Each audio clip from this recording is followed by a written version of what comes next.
giving people time to funnel in, if they so choose. We're just chilling. Taking a little breather. Listening to the lo-fi. Vibing. I'll go ahead and get in the VOD channel.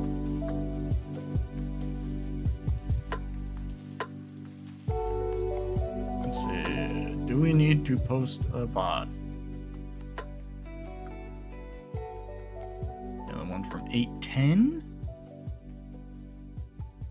We'll post that up.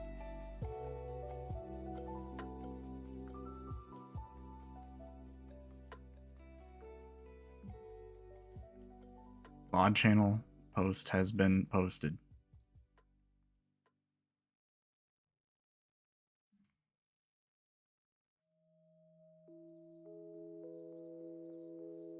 For the ads, get them out of the way, man. Get them out of the way while no one's here.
You know what's weird to me? Words like wanna and gonna, are they not in the dictionary? I mean, I don't think they are, obviously. But I really think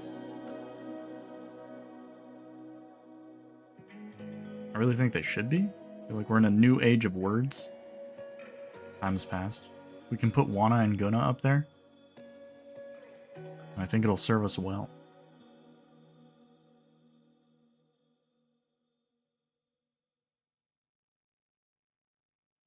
That's just me. That's just my opinion. It just so happens to be the right one.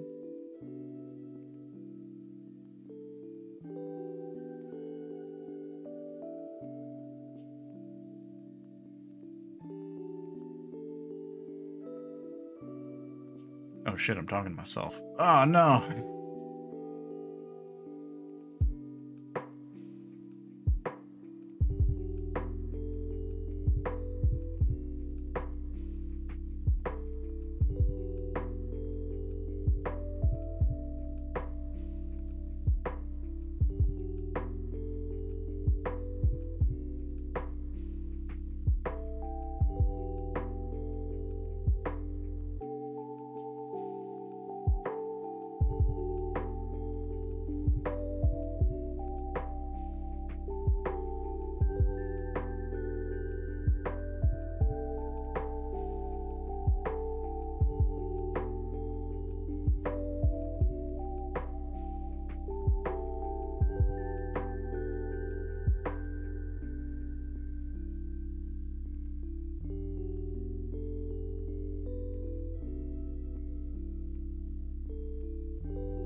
Yeah, I'm stalling. What about it? It's called vibing?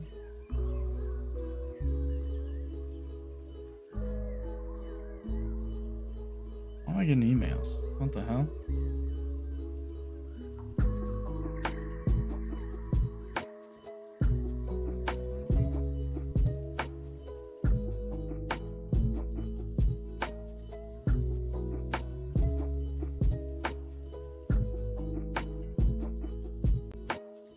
Up late doing some work emails.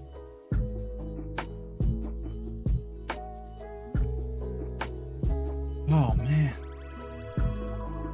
Hey, it's me. I know we got no one here. That's okay. Stream is live. I am bald. Ready for a good night. I've baldened myself from last Thirsty Thursday. Needed to clean up. I need to clean up this damn neck. Yeesh. Looking hairy in the wrong ways.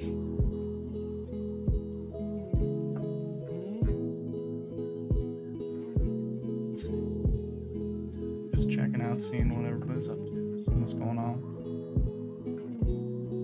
Checking with my people. Seems like a lot of people still playing Baldur's Gate. I reached out to Narc to see if he wants to continue our campaign. We will see if that happens later on in the stream. But for now, I have another work email. What is going on?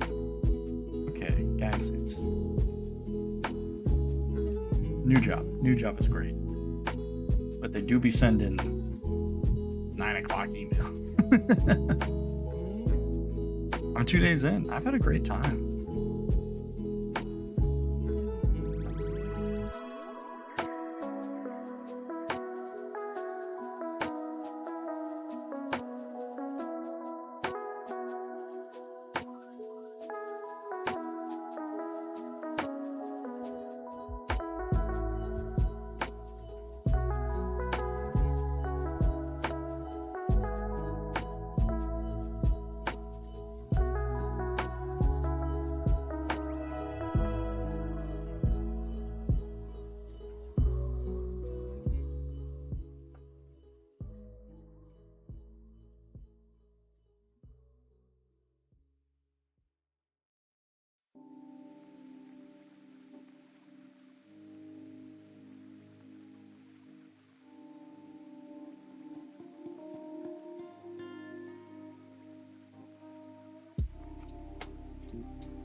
Hello? One of the first things that I'm buying with new job money is going to be a new microphone. I'm going to get one of those like really, really good ones. I feel like that could be a vibe.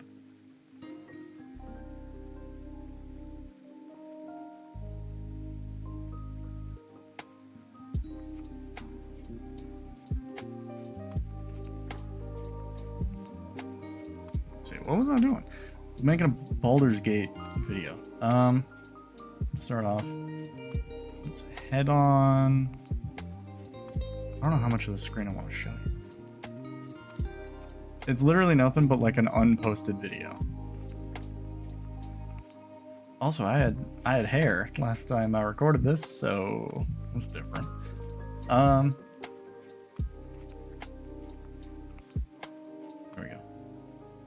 Hey, it's me. So we gotta take a screenshot from this. We gotta find somewhere in the video that looks good.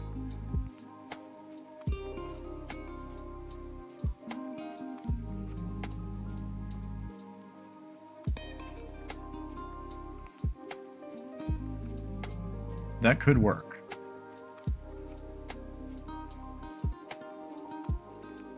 Okay. So we take this. We go Windows Shift S. Grab everything about this guy's noggin. And there we go. Close out of that. There we go. Saved as a screenshot already. Okay. Now, I don't want to be browsing my files with everybody looking. We're going back to chatting for a brief moment. And then we are going to pull up Photoshop. Adobe Photoshop.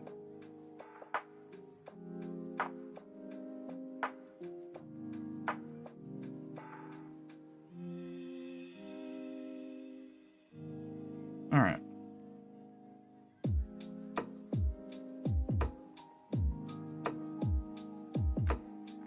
New file. 1280 by 720 is the dimensions that you need for a thumbnail. I'm going to create that. Okay. Let's go ahead and come back to here. We've got our workspace. Let me go ahead and find the screenshot that we just took. Drag it on here. There we go. And now I'm going to take this, select, and select subject. And then we are going to inverse that selection. Let's go select, inverse, and now we are going to erase everything that is irrelevant. Where's the eraser tool? There we go. Okay, yeah. See? Just like that. It's easy.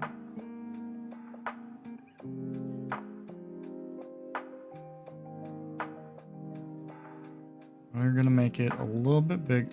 Oh, we need to deselect. Select. Oh god, no. Oh god. Okay, here we go. I think we're good. God damn it. What are my layers looking like? Just select the layer.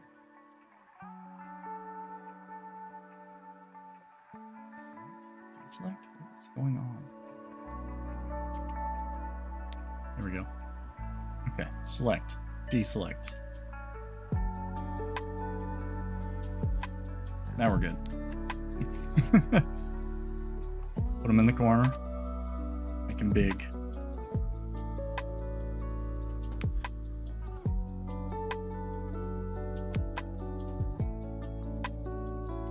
Nice.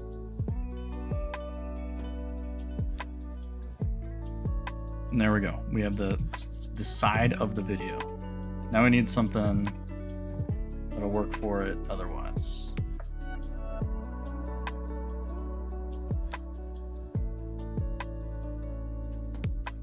Let's see. We can pick something from the cutscene itself. The opening cutscene is kind of badass.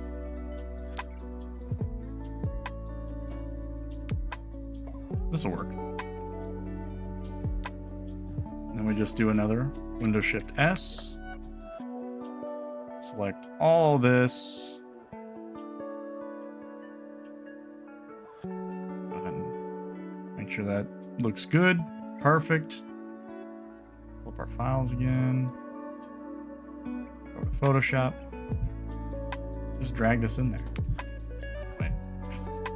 Well. I want to work.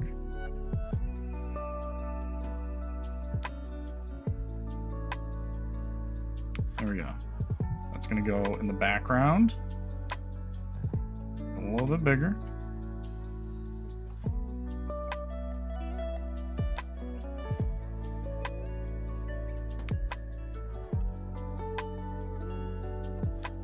Okay. See, we got a little bit of something going on here.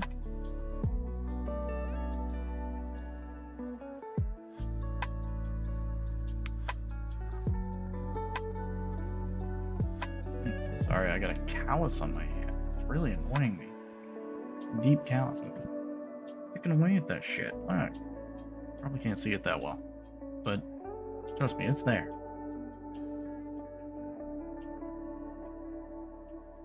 Alright.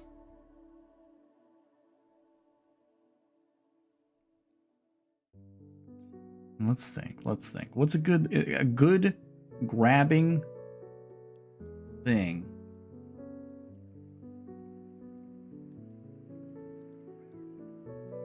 to like put on this. To, like, you know, you gotta have something that you like put over the top of it. First of all, let's do some effects. Do we want to drop shadow? It's already pretty dark, so let's not do that. Do outer glow. It could work. Make it like a purplish color. Okay.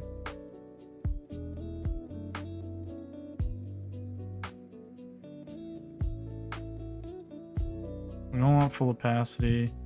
Noise is fine. Spread?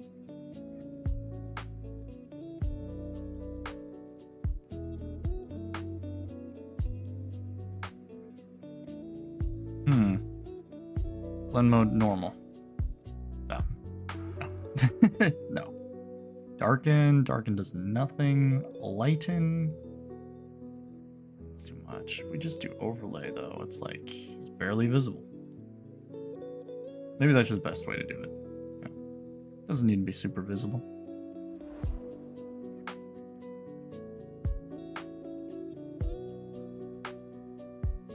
$90 pixels, 70% spread. We call it good. Okay.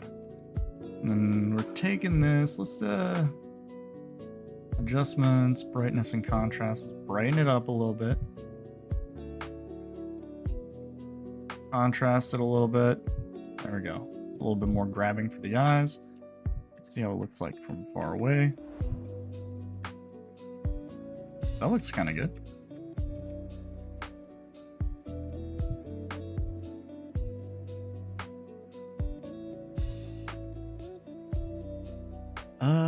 What do we say? What do we say? It begins. That could work.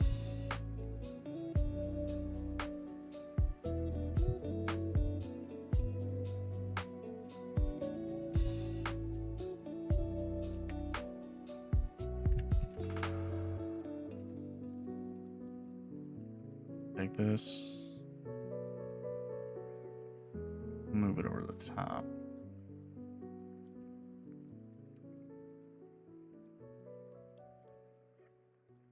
Cool, that'll work.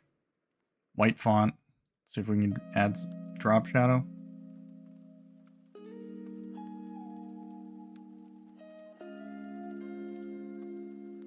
Got like 92.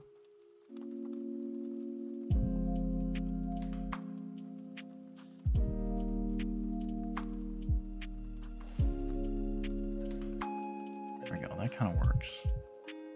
Maybe we should angle it.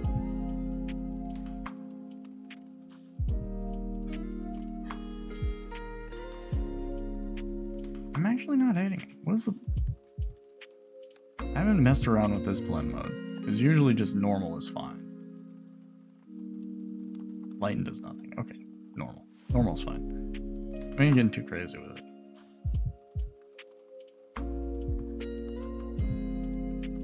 It begins.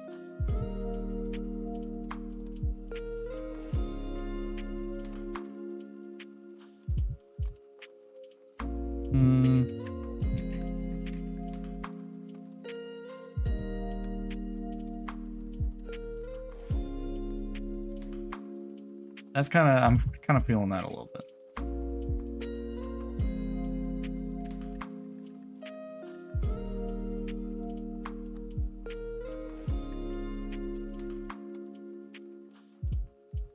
Nice.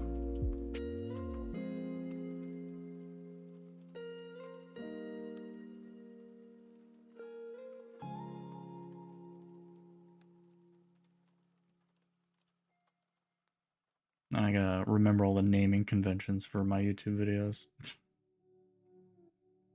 But yeah, that's a good thumbnail right there. I think that'll work. And it's so easy to make one.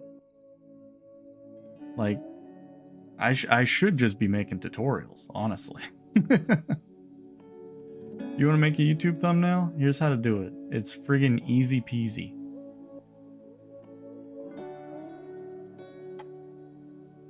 I don't want to mess with the brightness and contrast to like the character model because I think it looks fine.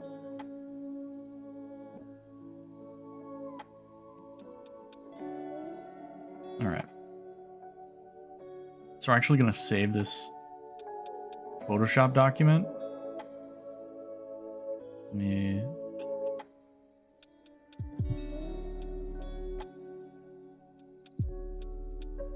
I'm just going to go get a drink. I'm going to get a friggin' drink, man.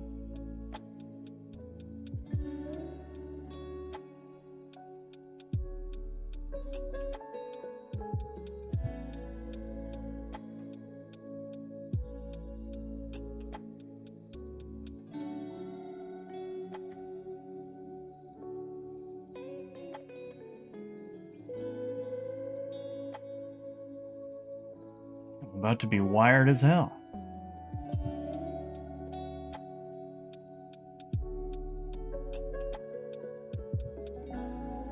Okay. Get back comfy in the chair.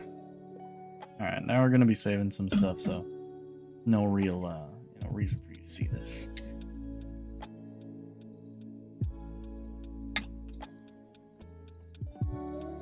Save as.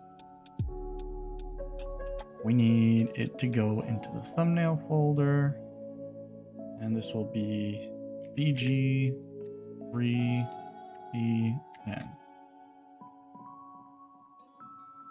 Save. Perfect.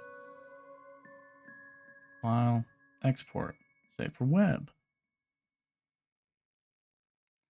Save, and here we go. BG3TN. Awesome. Save it in there. Now we're off to the races. It's easy. Hold on. Run ad break. Get another one out there. We need to keep that pre-roll off. It's my biggest concern, you know?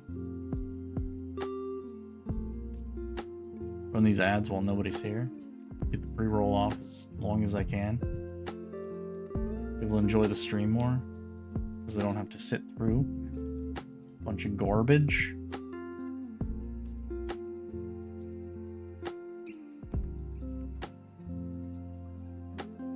Creamy. Rebel hard coffee. It's fucked. It's so messed up. It is a crime what this does to me.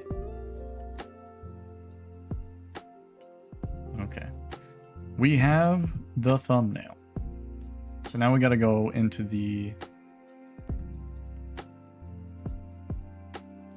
video description and stuff like that.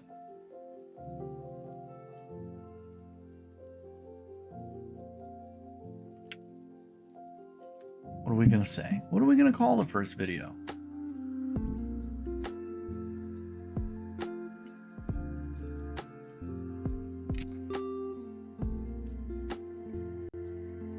Getting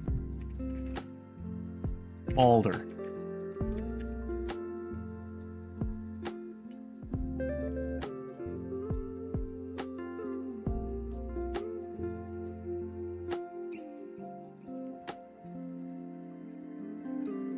What are the freaking naming conventions that I do with all the other videos that I make? I don't remember. I just name shit. I don't really think. Okay. So this is a series. YouTube Studio. Oh, do I name it like part 1, part 2? What do I do? Okay. Literally just space, name of game, number.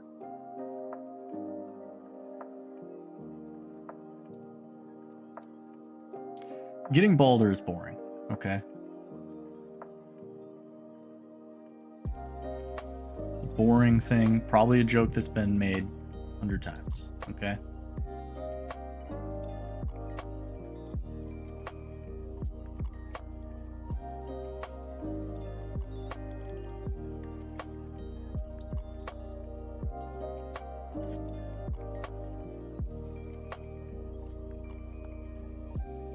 Escaping the ship also seems boring, because that's what we were doing. It's literally just the activity that was involved when we were doing that.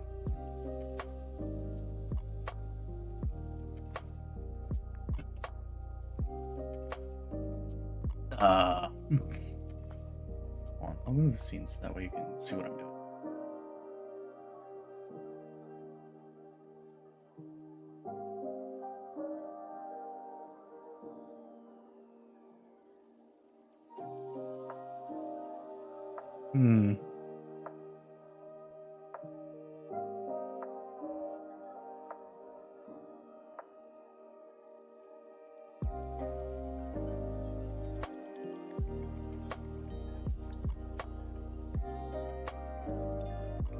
Would you still love me if I had a worm behind my eyeball? Would you still love me if I had a worm behind... No, I can't spell. Behind my eyeball.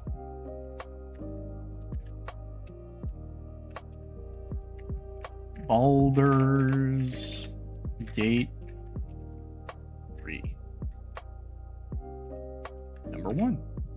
There we go. And let's find that thumbnail that we just made.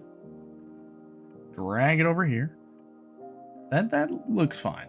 I can vibe with that. I think that works. Nice, simple words. Grabs the attention.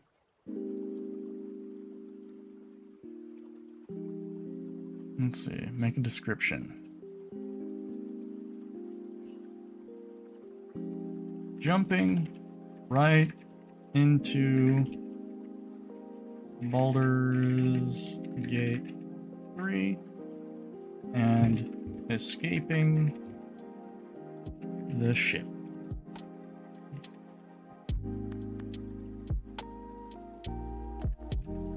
Looking forward to this little adventure.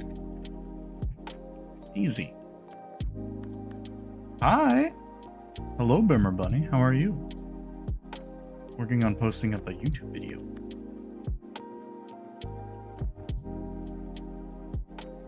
Jumping right into Baldur's Gate 3 and escaping the ship. Looking forward to this little adventure. Tag along with me. How's stream going? Pretty boring so far. I mean, I spent the first like 10 minutes just sort of like chilling out, listening to lo-fi, vibing. Then I was like, I recorded this video last Thursday. Now would be a perfect time to post it. An hour-long video of my like beginning portion into Baldur's Gate. I made a thumbnail and I demonstrated my process for how I create thumbnails, even though nobody was here to see it. Still did it for posterity's sake, show that I can. And yeah, now I'm just working on the details of the video itself. Hashtag gameplay. Hashtag Baldur's Gate 3.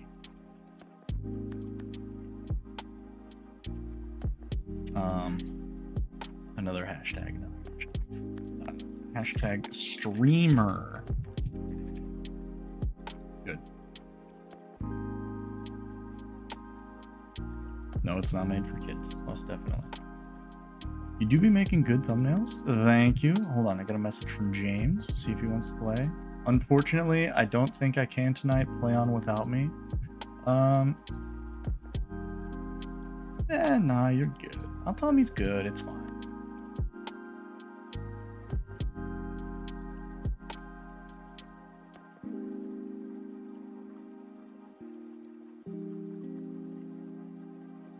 I'm gonna say, no, you're good. We can make progress next time.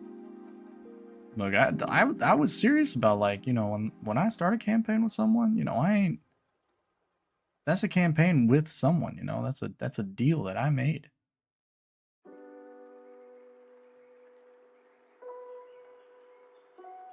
So I probably won't be playing Baldur's Gate 3 tonight. At least I don't think I will.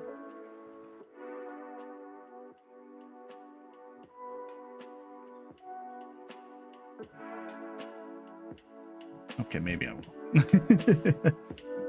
I don't know. Hold on. Where's the game? Where is it? Game? Here we go.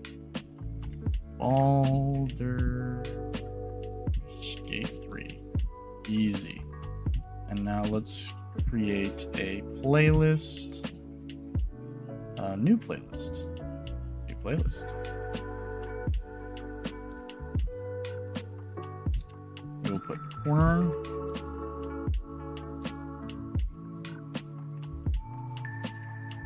Baldur's Gate 3. Don't need a description. There we go. Done.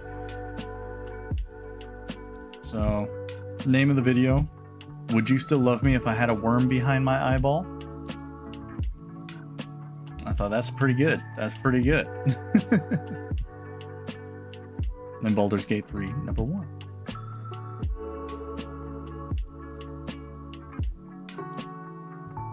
Make sure everything looks good. At least good enough. Great video title. Thank you. I appreciate the validation. Also, I'm drinking another one of these. Rebel hard coffees. So I'm about to be jazzed.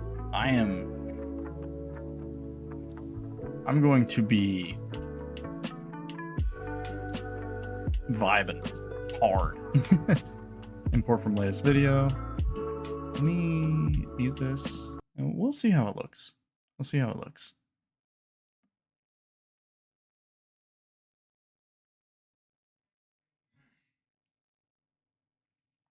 Hard coffee sounds gross, high key. Here's the thing, like, you can barely taste the alcohol in it. You can taste it a little bit, but it's like, you know those have you ever had like a Madrina's coffee thing, or like even like one of the like glass bottles of like Starbucks things? It tastes almost exactly like that.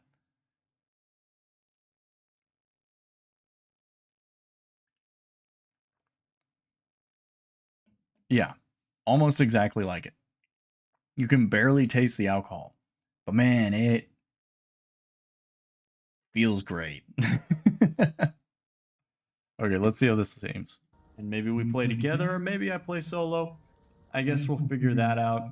But hey, yeah, thank you for watching. Be sure to like, comment, subscribe, blah, blah, blah, blah. We're going to try and do the whole campaign, and it's going to take a long time, but we'll see what happens. Yes, I'll see you in the next one. Goodbye. I'm so good at outros. I'll pat myself on the back. That's good. That's good. This is good. This is fine. Make it public. Publish it. I'll share the link after stream. Or tomorrow. Probably tomorrow. Anyway, hey, how's it going? How are you doing? How was your evening?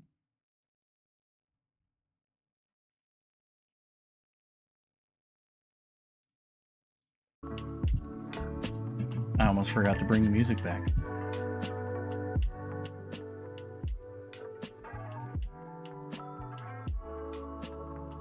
I do have some content for us. It's not like educational. Sorry. I know how much you love the educational content.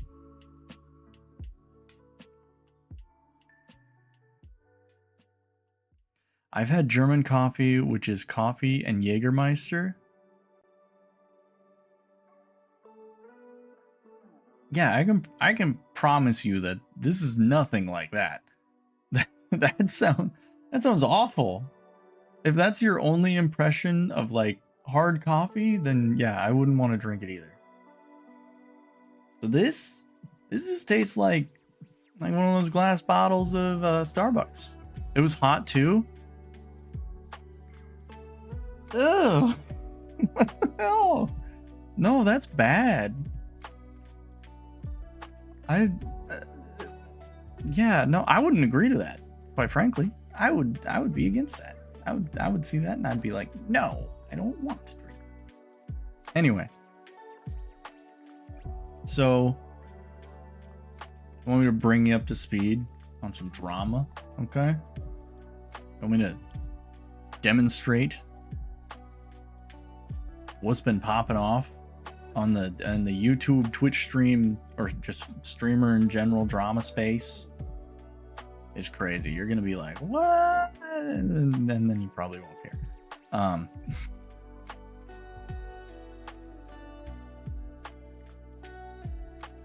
Well, either way, I'm gonna tell you.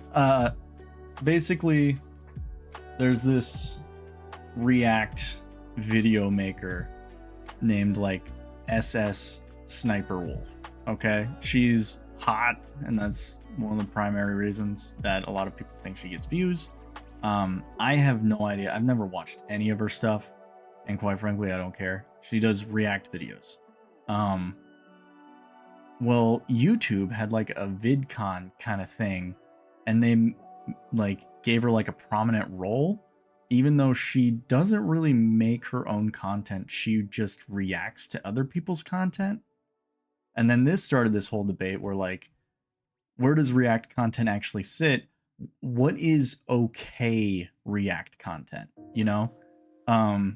Because you have like XQC was a big one that people lambasted, where like he put on like a 20-minute video, but what like didn't say anything or was gone for 10 minutes of it. Like, that's not reacting to a video. That's just playing a video for your viewers. Or yeah, posting a video on YouTube that's already there, that belongs to someone else, but just with your face in the corner. You know? And so that's the drama of it. I know. I'm sorry. That's a quick rundown. And there are people who like are React streamers and YouTubers that firmly believe that there's a certain degree of actual reacting and discussing the video and shit like that you have to do in order for it to be okay to post that content. That's part of the reason that I posted that React video, just to like test the waters, see what people thought. It got 10 views. I don't think my viewers really give a shit. It's not like I got diehard fans that really want to see my reactions to things. I don't think too many people care about my hot takes and opinions, especially on the Ashes of Creation cleric update, you know. But hey, you know, it's easy content. I'll say that much. And that's the main reason that a lot of streamers and YouTubers do React content. It is easy. And like a streamer that has to stream like 8 hours a day, I could not play video games for that long. And I'd have to do reactions. Like straight up. There's no way I'd be able to get around it. I would need to fill that time somehow, you know? I don't got that kind of zeroed in focus. I don't got that kind of gaming prowess. But yeah. Do you feel like have I blasted enough information your way?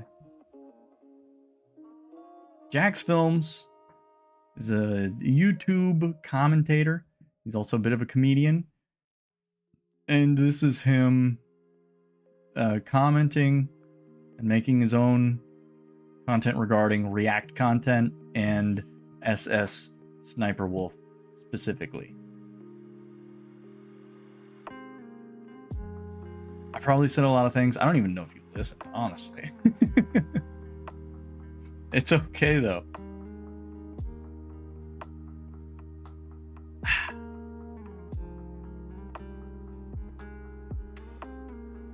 As you can tell, I'm wired. I never understood reaction videos. Why would I want to watch someone react to another video? Bland as heck. So, the only React videos that I watch are ones where it's somebody like commentating different aspects of it, you know? Like talking about different things that are in the video. You know, like when somebody, like, people blast Hasan for it, but I've watched Hasan react videos, because some of it's like a boring as fuck topic or just some, you know, right-wing bullshit that I don't want to watch myself. So watch his reaction to it, see what he has to say about it, you know, get a few laughs here and there, and then just like move on with my life. Because the last thing I want to do is give some right-wing bullshit attention. Like, they talk over the video audio, so annoying. I've done that. I'm guilty of doing that, I will admit. Yeah. I do find that annoying when they don't bother to pause the video to say something and like give their comments. But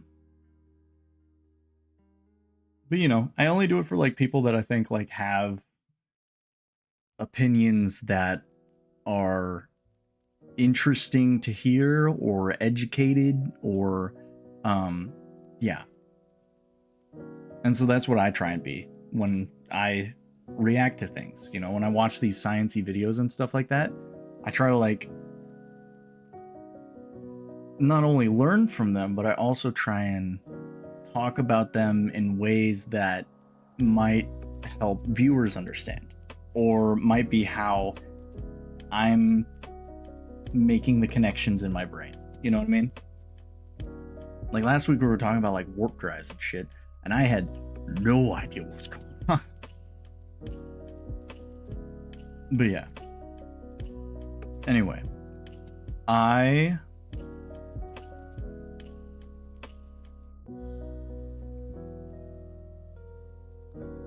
like Cinnamon Toast Ken does react videos, but he pauses to make comments so it doesn't annoy me. Yeah, see? Like, that's, I think, acceptable, you know? But it's like a react video when they, like, straight up just don't say anything, and they just watch the video, and then upload a video of them watching the video. Or another thing, when people are like, I don't know if you've seen these, but it seems like a joke. Hold on, I'll see if I can pull it up. Like reacting to Beethoven. Reacting to Beethoven.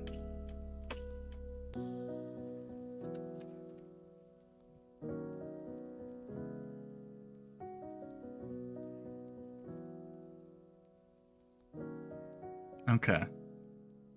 So here we go. Like this. Reacting to Beethoven. First time hearing Beethoven's Fifth Symphony reaction. The whole like staring at the camera. You know, it's like, brother, I'm glad that you're connecting with the music on like a really deep level, okay? But like, it just seems fake as fuck. I'm sorry. You know? Or just like, I love it. Beethoven's Fifth Symphony reaction, you know? Brung me tears of joy. Beethoven? Metalhead listens to Beethoven's Fifth Symphony, you know? It's just like, what is this? I'm sorry. Okay. It's just like, I'm glad. I'm glad that people connect with music on this level, you know, and I'm not watching that video. Okay, straight up, I'm not watching these. So maybe it is like something really like deep and emotional for them. But I have a hard time believing that. It feels like it's very put on. But you know, this shit, Devin Reacts, that shit got 38,000 views. Beethoven, you didn't have to go so hard, man. Oh my gosh. It's like he's dead. Gosh, you need to start making these videos. Do you want me to do reaction videos more? I do reaction videos where I react like a normal human being. But nobody wants to watch that. you have to play it up for the camera. And I think like that's what gets like a lot of sometimes just like young kids, I think. Like watching somebody like freak out on camera, you know, it's entertaining, you know. Obviously like I'm past the age where I want to do that or want to watch that, you know. But anyway, we're gonna watch this Jacksfilm Sniper Wolf thing, okay? So Sniper Wolf, but every 10 seconds I read a tweet that she sent me tonight. Okay. Pause the lo-fi. Here we go. Hello friends, it's me. And today we're gonna try not to get uncomfortable. It's gonna be very hard. Can you make it to the end? This dude picking up quarters. Ew, a quarter. Ew, another quarter. Oh. 10, okay. The only thing that is funny about you is your hairline. If your content was entertaining, it would reflect in your views. Oh, another one is in my lucky day. Oh, that was somebody's spit. I think you're getting a little too excited. Like, oh, look at all this free money. 18, Somebody had to humble you. 20, okay. Bro is stuck in 2013 and wonders why people don't think he's funny anymore. If you're gonna pick up a glob of spit thinking it was gonna be a quarter, that's on you. Honestly, the best thing about having one of these sink traps. I'm gonna stop you right there. The best thing about having one of those, you just take the. Okay. Also, I hate bringing gender into this, but no one ever attacks the male react channels. That's so true. Let me just check something real quick. Okay, that's a dude. That's a dude. Okay, cool. The sink traps, and then you flip it over and then press the button on the wall, turn on the disposal, it's gonna go grrr, and then that's it. But what were you gonna say? Is you can make tasty 39. burritos. That's 40. Okay. His thumbnail's bad though. There isn't a single video I would want to click on. I wonder if he's picking them out or his editor is. That's fun. Absolutely not. Oh, it's got the egg I- in there, it's got some beans, green bell peppers. This is why I don't eat at other 6, people's come on, houses. 7, come Also, on, my dogs 8, won't even eat this. They eat better 9, than me. And there we go. Wah. I can't stand that a female YouTuber is getting more views than me, even though I make the same content. Grr. Life is hard.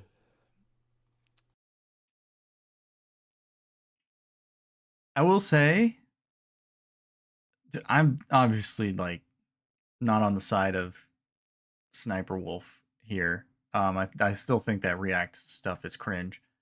But like in the videos, like she's trying, I guess. She's commentating on all the stuff happening in front of her.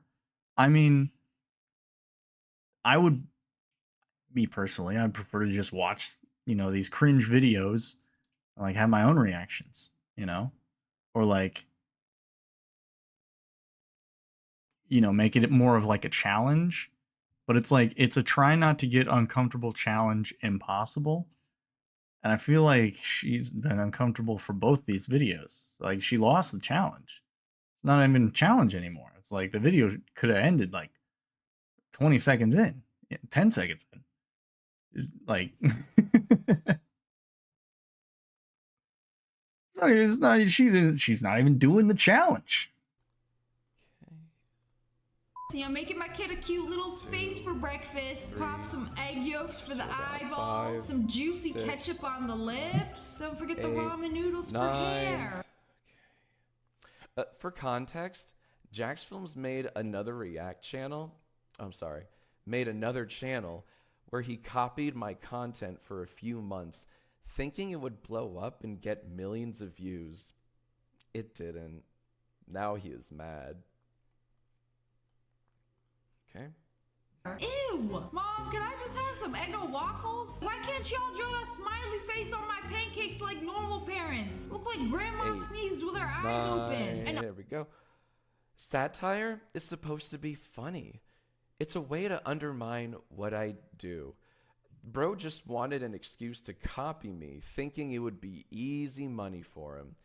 He gave up because the videos the videos ending up getting around 30K views.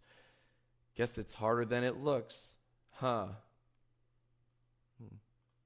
And all those things together doesn't even sound appetizing. Like, this is an abomination. I don't know why you would want to eat something that has a face on it. When I was a child, I would feel bad eating those little smiley face potatoes. Pause.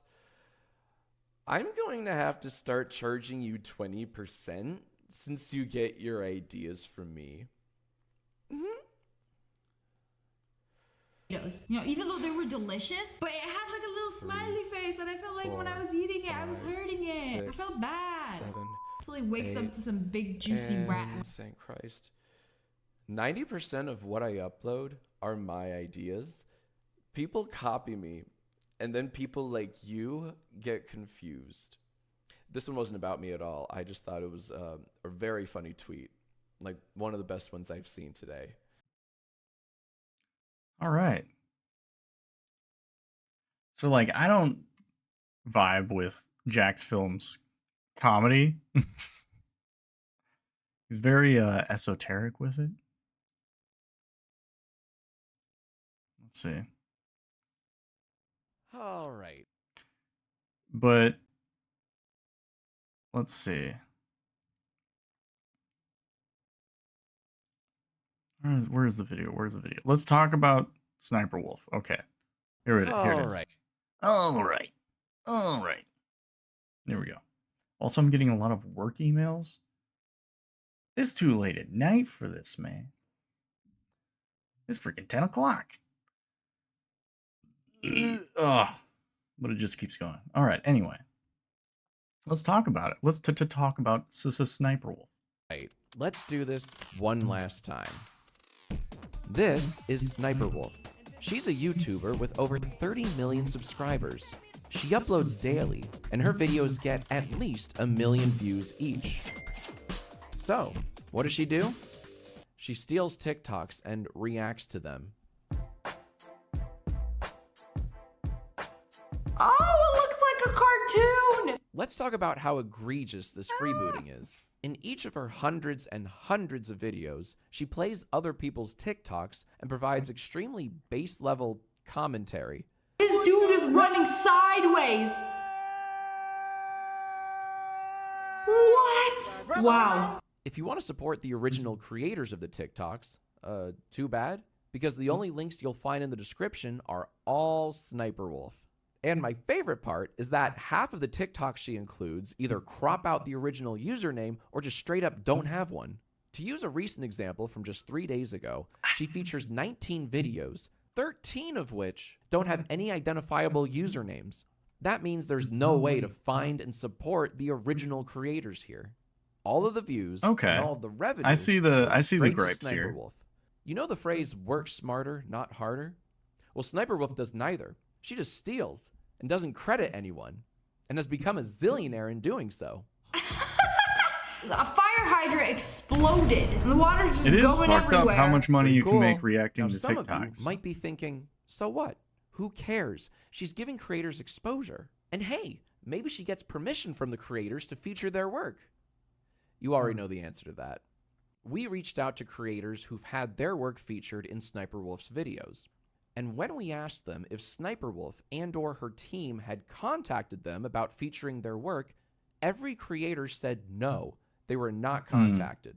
Most of them were blindsided by the fact that Sniper Wolf had been using their content, and some of them were pretty upset about it. Okay, so she doesn't ask permission, but maybe creators get exposure from her videos, especially if you can see their usernames, right? Well, let's test that theory. At the very beginning of a recent video, Sniper Wolf reacts to a viral TikTok, complete with her very insightful commentary. Absolutely not. And look, I could you can react see like the that. original uploader's username. Oh, hell Maybe they no. got a little bump. That's a right? big fish. Well, when I looked up their account on I TikTok, don't think I could catch found that. they had a Ooh, decent cast number a of rod and followers, a but big old that's fish probably bites due to on it. their Like, what do whale you shark do? You video can't going catch it. viral last year. Because if you look at their most recent TikToks, they're hardly getting any views at all. Which means that, no, people aren't flocking to the original creators even when their username is displayed on screen. And remember, this is the first TikTok in a video with well over 1 million views. But guess who's reaping all the benefits?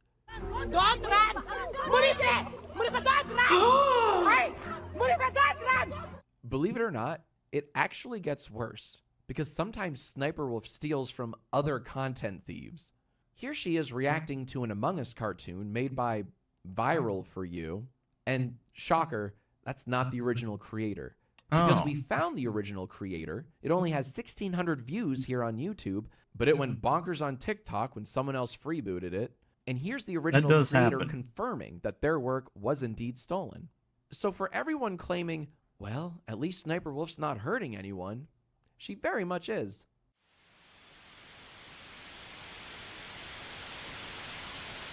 But even if she did I love credit the the dude creators and ask in their that video permission just to feature them, it still wouldn't make her content any better. completely because, man, frozen. I cannot stress how nothing her commentary is. Oh, what's that? A whole entire car just rolled into the neighbor's yard. I think See, this the is reason like I keep content playing for these clips kids. is because of a little thing called fair use, the extremely important legal doctrine that allows creators to upload content. I that literally isn't think that theirs. it's And in order like for content, React content like this is literally just like for kids. It's like bright colors and somebody talking. It's like curated TikTok. You know, bright colors, somebody talking, pretty lady, curated TikToks. And she tells me what's going on so that way I don't get confused. It's like, I don't know.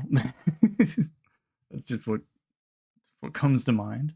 to fall under fair use, it must be transformative and add new meaning to the material.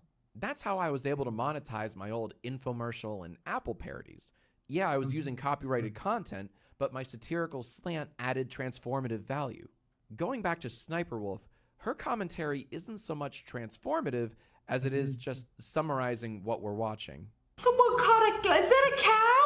Oh no! One of them rolled down the hill! It's not even Well, it's like, what else can you say? It's like, you say nothing, you lose. You say what's going on in the video, you're saying something. Like, the only thing is, like, that's as... I think for the most part, that's as much as you can react to these videos. That's like the first thoughts that come to the human brain, you know? Now, I'll agree. It's not transformative. I don't think that it's transformative at all. It doesn't fall under fair use. But yeah, it's... content, Oh. it's non-tent. Sniper Wolf is the damn that's crazy of reactors. Damn, So that's why am I crazy. going after Sniper Wolf in particular? After all, she's hardly the only person stealing other people's content and reaping all the benefits. Is it because, as she suggested, that I'm sexist and only go after female reactors? Well, no, no, no, no, and no. And you might want to delete that tweet since you love deleting tweets about me, but more on that later. No, the real reason is actually this. Have you ever read a tweet that broke your brain? Because this Oh, broke yeah. mine. No, this was the one. This is the official YouTube creators Yeah. account on Twitter with over 6 million followers, acknowledging Sniper Wolf as a keynote speaker at last month's VidCon, claiming she gets her ideas from her fans. Now, there are several things wrong with this tweet, like why is she a keynote speaker at VidCon? Why is YouTube creators bolstering this? But the worst thing about the tweet is this, getting video ideas from her fans. What ideas? Quite literally, all she does is upload other people's TikToks. How is that an idea? What am I She's not not- getting yeah. here? Do her fans comment, here's an idea, you should react to more TikToks? And she goes, damn, that's crazy. Sorry, I feel a little gaslit here. Seeing YouTube and VidCon boost this kind of activity is so disheartening. It sends a terrible message to creators, and that is, don't create, steal. Why make content when you can curate it? What's the point in writing music or animating or perfecting your craft when you can just upload someone else's hard work and say, This is nuts. Like, I cannot even believe what I'm seeing right now. me neither? The other reason I'm going after Sniper Wolf is she made fun of my hairline. Now that's something only my wife, friends, family, and viewers get to do. Not you, Sniper Wolf. Never you. You should never make fun of a man's hairline. You know, maybe you should react to better comebacks because this is embarrassing. I get why you deleted it. I would delete it too. Woof. Now, part of the reason Sniper Wolf has Alright. gotten away with this theft for so long is that her audience is children. And I don't mean that condescendingly. I mean, her viewers are literally kids. Okay, And kids see? don't That's care what I about said. things like content theft or freebooting. They just want to go to the I page figured. with all the funny TikToks. Wow, this YouTuber has all the coolest TikToks. I really want to know how Sniper Wolf finds all those videos to react to. Gee, I don't know. Maybe from the people that made them? By the way, that's a real tweet from YouTube. Are you starting to see why my blood's boiling? So Sniper Wolf's viewers don't care or know about the stolen content. Maybe we should tell them. Maybe we write things in our comment section like credit the creators, or hey, I wonder where these TikToks came from, or you think she has permission to use these, or why is her commentary not transformative? She's merely summarizing what we're watching. Okay, maybe that last one's a little too verbose for the kiddies, but you get my point. Now, Sniper Wolf, if you're watching this, hi, big fan, you're probably thinking a few things right now. One is, why is he so obsessed with me? To which I say, are you serious? I just told you that a moment ago. Another thing you might actually be thinking is, he's just jealous of my success. And you know what, Sniper Wolf? I am. Of course I am. You've stolen your way to the top. That's You've fair. made your millions, but off the backs of hundreds of other creators who didn't really consent to this partnership you forced upon them. And I'm not just jealous, I'm jaded. This is my 17th year on YouTube, and I've seen this platform evolve countless times since I started in 2006. Damn. Back then, the content YouTube would boost was sketch comedy or meticulous music videos or content. Just genuine, actual content. Today, the very Genuine definition actual of content is doesn't get enough arguable, because views. anything can be content, for better or for worse. When you turn on the water, it's gonna fill up the water bottle. Oh, and then the water pours out of it so you can wash your hands. I'm just going to say it. This sucks. This absolutely sucks. Both the thing itself and YouTube's promotion of it. Okay, now I get what? why Where do we go from here? he's going off I've like said my this. piece, but will anything actually change? Probably not. Which is why I'm not done. Last year, Oh. I made a new channel called Jax Films.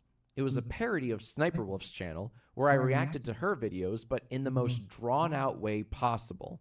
Soak for 7 days. Oh my gosh, a whole week to make paper? No thanks, I'll just buy it at the store. No, I kid, of course. No, it's a very complicated process. A whole week? It's been 1 week since you made me paper.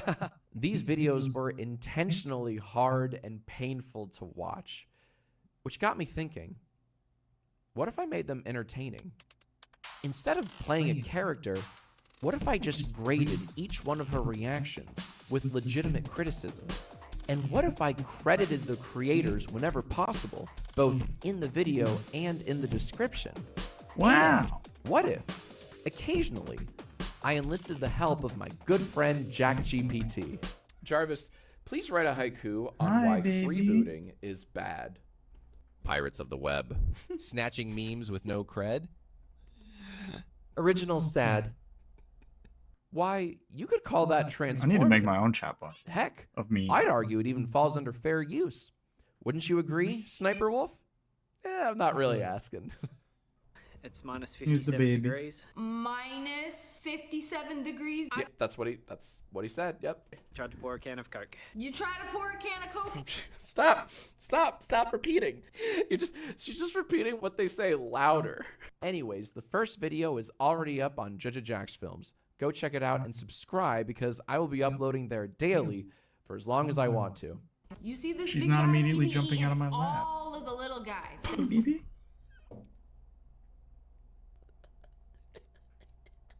Bottom line, effortless reaction content has only grown more common since the days of Jinx. And just because it's more normalized now, doesn't make it right. Yay. I will continue to call out thieving mooches like this, and I hope my fellow creators will do the same. A cat Now, if kiss you'll excuse me, for the I baby. need to find a good home for this small glass of wine. Shout out to the people that actually make stuff. Mwah. That's pretty good. Okay, straight up. I need to go potty, so I'm gonna be right back.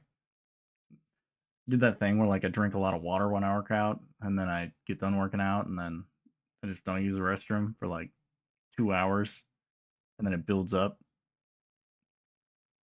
Anyway, get up, get yourself a drink, get yourself a snack, do whichever you gotta do. I'll be back, okay? Maybe with more pity.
I'm back. It's not playing any music. There we go. It straight up had a break. Right when I needed it not to. Alright, I'm gonna run a quick ad break, before we start back up.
We're going to be watching a video on brands next.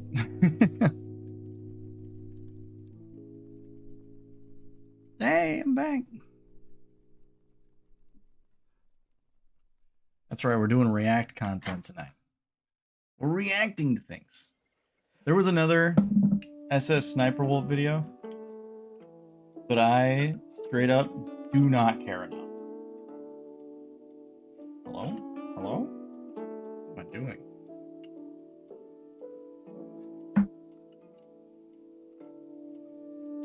B for Papas! It's Papa's party.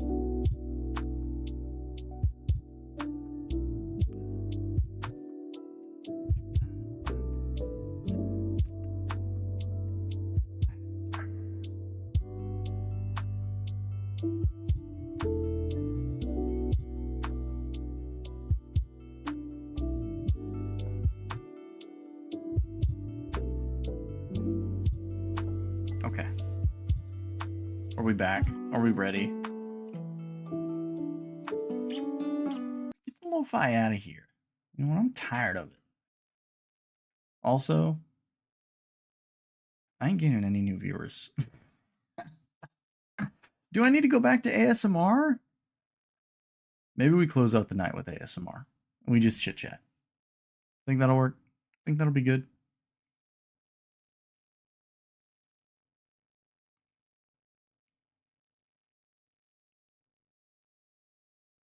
I think that'll be fine. Let's watch this video on how brands use design and marketing to control your mind. Brands can profoundly shape our actions and even our physiology. This is Tylenol, and this is generic store brand medicine. They have the exact same ingredients, so they should work the same, but they don't. If one of the pills costs more, it'll be more effective. Even the color of a pill and its packaging can dictate how effective it is. It's all in the branding and design, and this extends far beyond Tylenol. Wine tastes better when poured from a heavier bottle. Food tastes better when it's plated beautifully. Just the mere presence of a MasterCard logo can trigger customers to spend 30% more than they normally would. Companies understand that brands are like placebos. They use all sorts of mind tricks to get us to see what they want. It's gotten to a point where brands aren't just selling you a product. They're selling you a tribal group identity that they want you to be a part of. They reel you in with clever branding and beautiful design. So how do they do it? And is this a good thing, or is company branding and design all just a bunch of manipulative BS? I've spent over a decade thinking about this throughout my design career, and I've read a lot of books to try to answer this.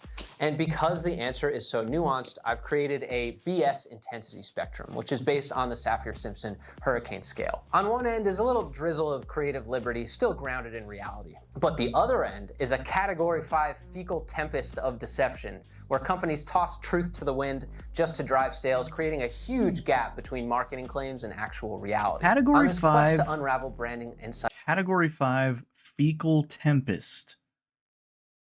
Pretty good. Category 5 shitstorm. Good word choice. You'll get a deep understanding of human psychology and how design hooks into our primal instincts and desires. Now I'm like... So, let's work our way up the continuum. Now I'm like sketched out. Am I reacting hard enough? Was that a good react? Do I need to upgrade myself? Anyway, I didn't know that shit about the MasterCard.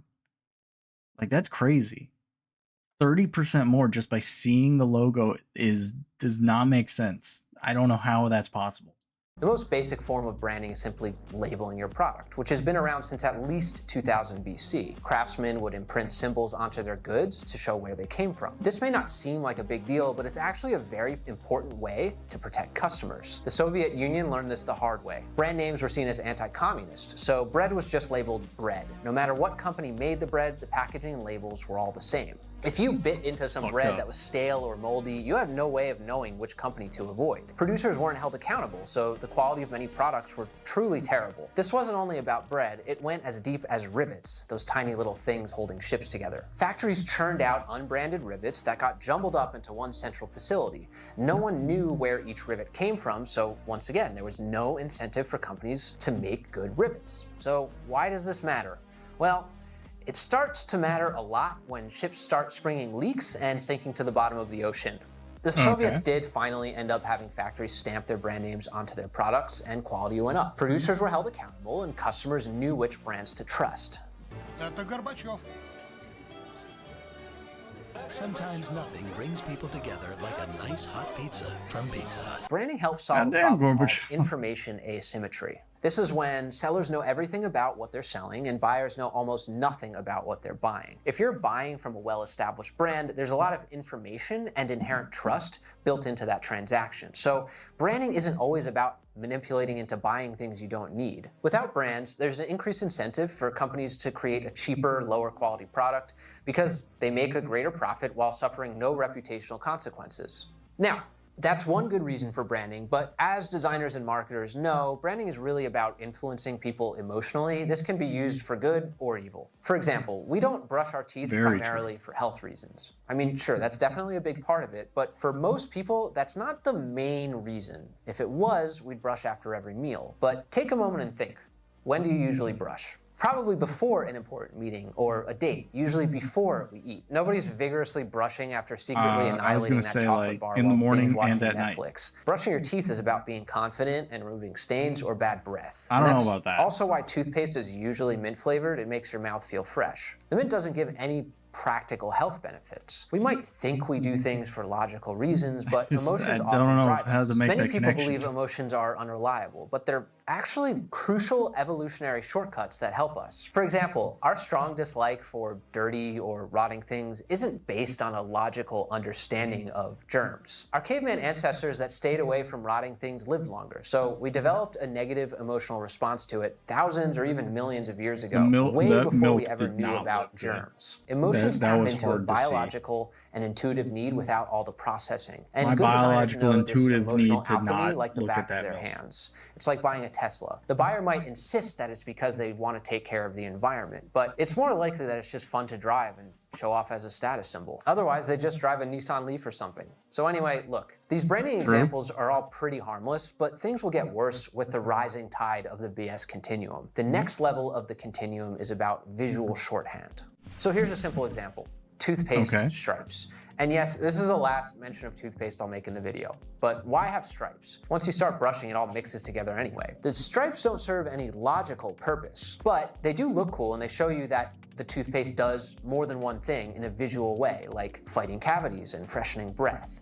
People love the any hell? visual, What's happening in visible that? effort that goes into a product. If you just say that it's an improved toothpaste formula, but it looks exactly the same as before, it's not as convincing. If you add something visual like stripes, it's a lot more believable. Adding visuals to highlight real benefits seems reasonable enough, but we steer into murkier waters when designers add So I use plain toothpaste. I've never really thought about the toothpaste that I get, but there is something special about the multicolored toothpaste that just sort of hits different.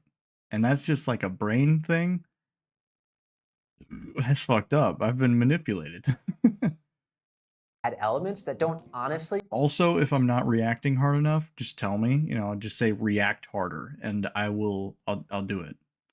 convey the product's benefits. Car companies sometimes add fake vents to their car designs, for example. Lots of car enthusiasts complain about this because it makes the car look more powerful than it really is. It feels a little dishonest. And this is maybe a hot take, but I ranked this example pretty low. Cars are sculpted to exude power and agility, and designers do all sorts of visual tricks to convey that. Why draw the line at fake vents? What about the flashy styling lines or fancy rims? They're mostly visual shorthand, just like the vents, and no one complains about that. Imagine if we got rid of any visual element of a car that was not primarily functional. A Lamborghini would start to look more like a 1996 Camry. If we think back to the Tylenol example from the beginning of the video, looks can genuinely affect how we perceive things and even how effective products are. Maybe those fake vents or cool rims are a placebo that helps us drive better. At the very least, it keeps things interesting. It's a To be status clear, symbol. I It think says, visual "I don't shorthand have a does shit become a car." problem when brands use it to highlight an element that is completely fake. For example, there are some speakers that have two drivers in them, but only one of them is real. When you get speakers That's with fake fucked up. drivers, it's messing with the main reason you bought them, for the sound quality. You probably paid more thinking that the extra driver is real. On the other hand, fake vents don't significantly change how well the car runs. We don't have time to meticulously analyze every single detail when buying something. For most purchases, you just make a snap judgment based on a few indicators. Imagine analyzing and comparing price, specs, materials, and quality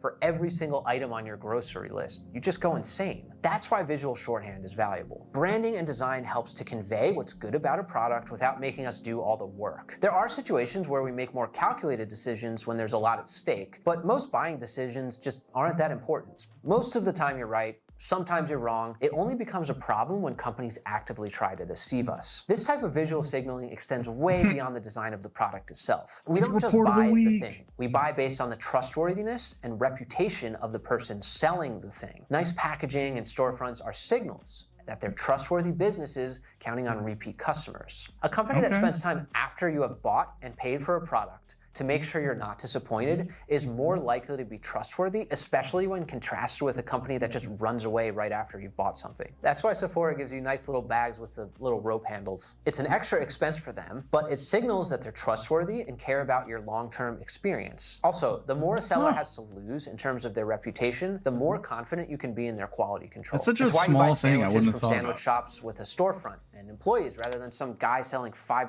footlongs out of his van down by the river. The sandwich shop stands to lose a lot if the food gets you sick. They have an entire business and infrastructure, and they can get sued if something goes wrong. The guy in the van down by the river will probably be gone the next day, and once again, we don't just buy the thing. We buy based on the trustworthiness and reputation of the person selling the thing. You might think this stuff doesn't work on you, but you'd be surprised. No, it During works the on me. project where I was designing food packaging, I noticed that when the packaging designs made the food appear more appetizing, people almost universally reported that the food tasted a lot better too. These things really do influence our perception. That's why good brands don't focus on what people say, but instead focus on what they feel and what they do. Now here's the thing, scam companies know that real or I guess I never really thought about it, but like most fast food just tastes like ass but looks good.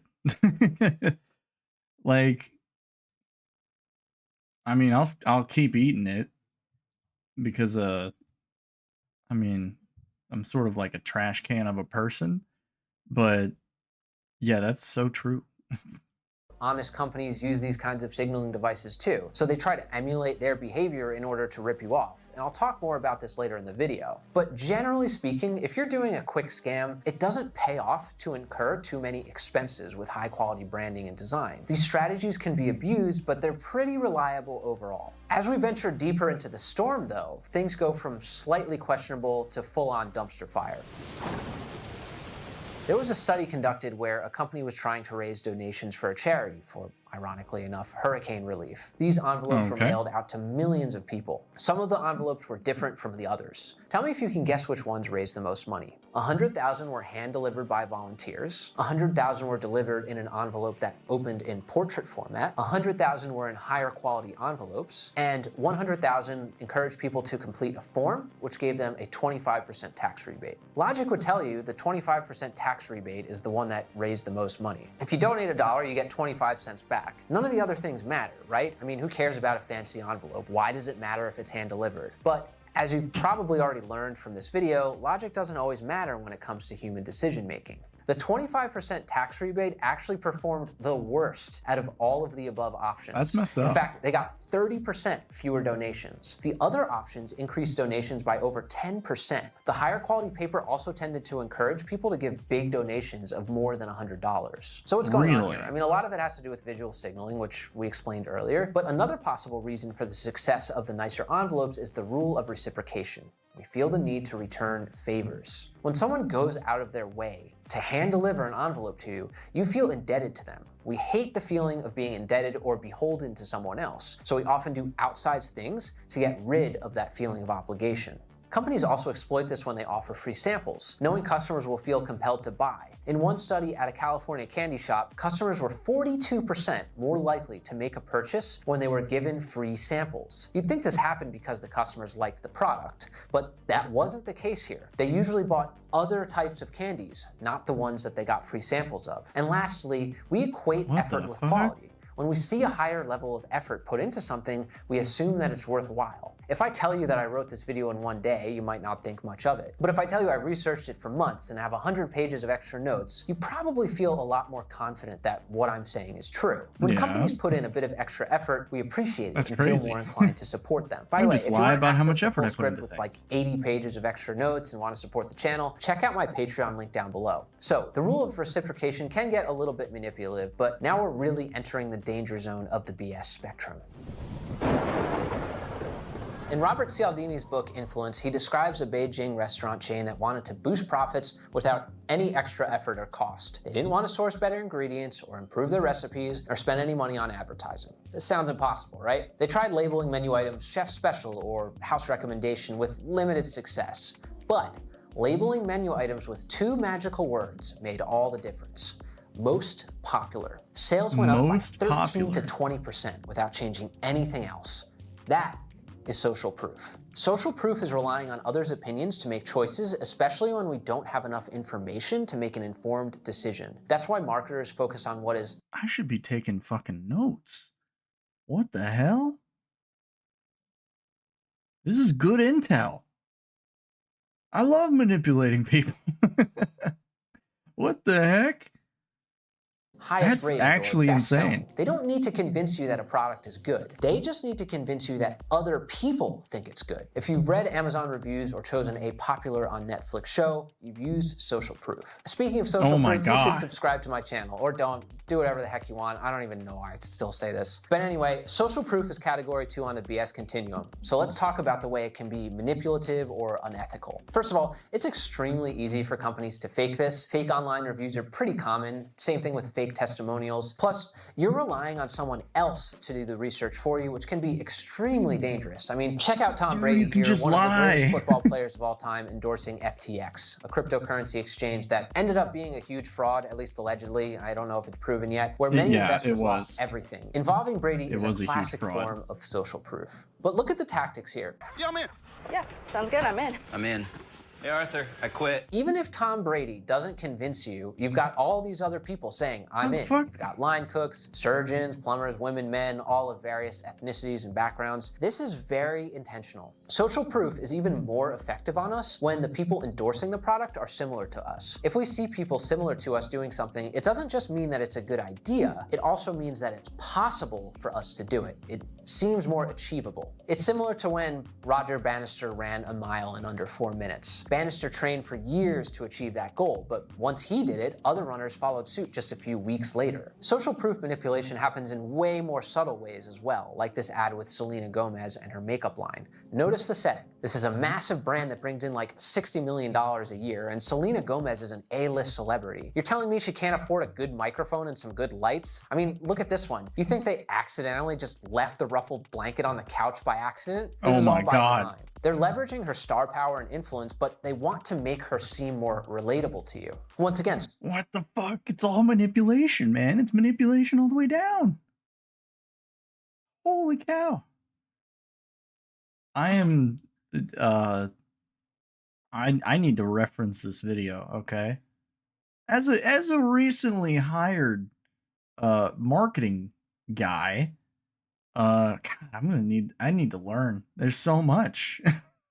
What the hell? This is crazy. social proof is more effective when the people promoting the product seem like our peers. This is why you need to be very skeptical about unrehearsed I need a drink. testimonials, ads, and tutorials like this. So yeah, social proof can be really manipulative, but it isn't always bad. Online reviews and testimonials, as long as they're verified, can be incredibly useful. And if a respected celebrity endorses a product, their reputation is at stake. Selena Gomez probably does really believe in her products, and as a person with a following, you live and die by your reputation.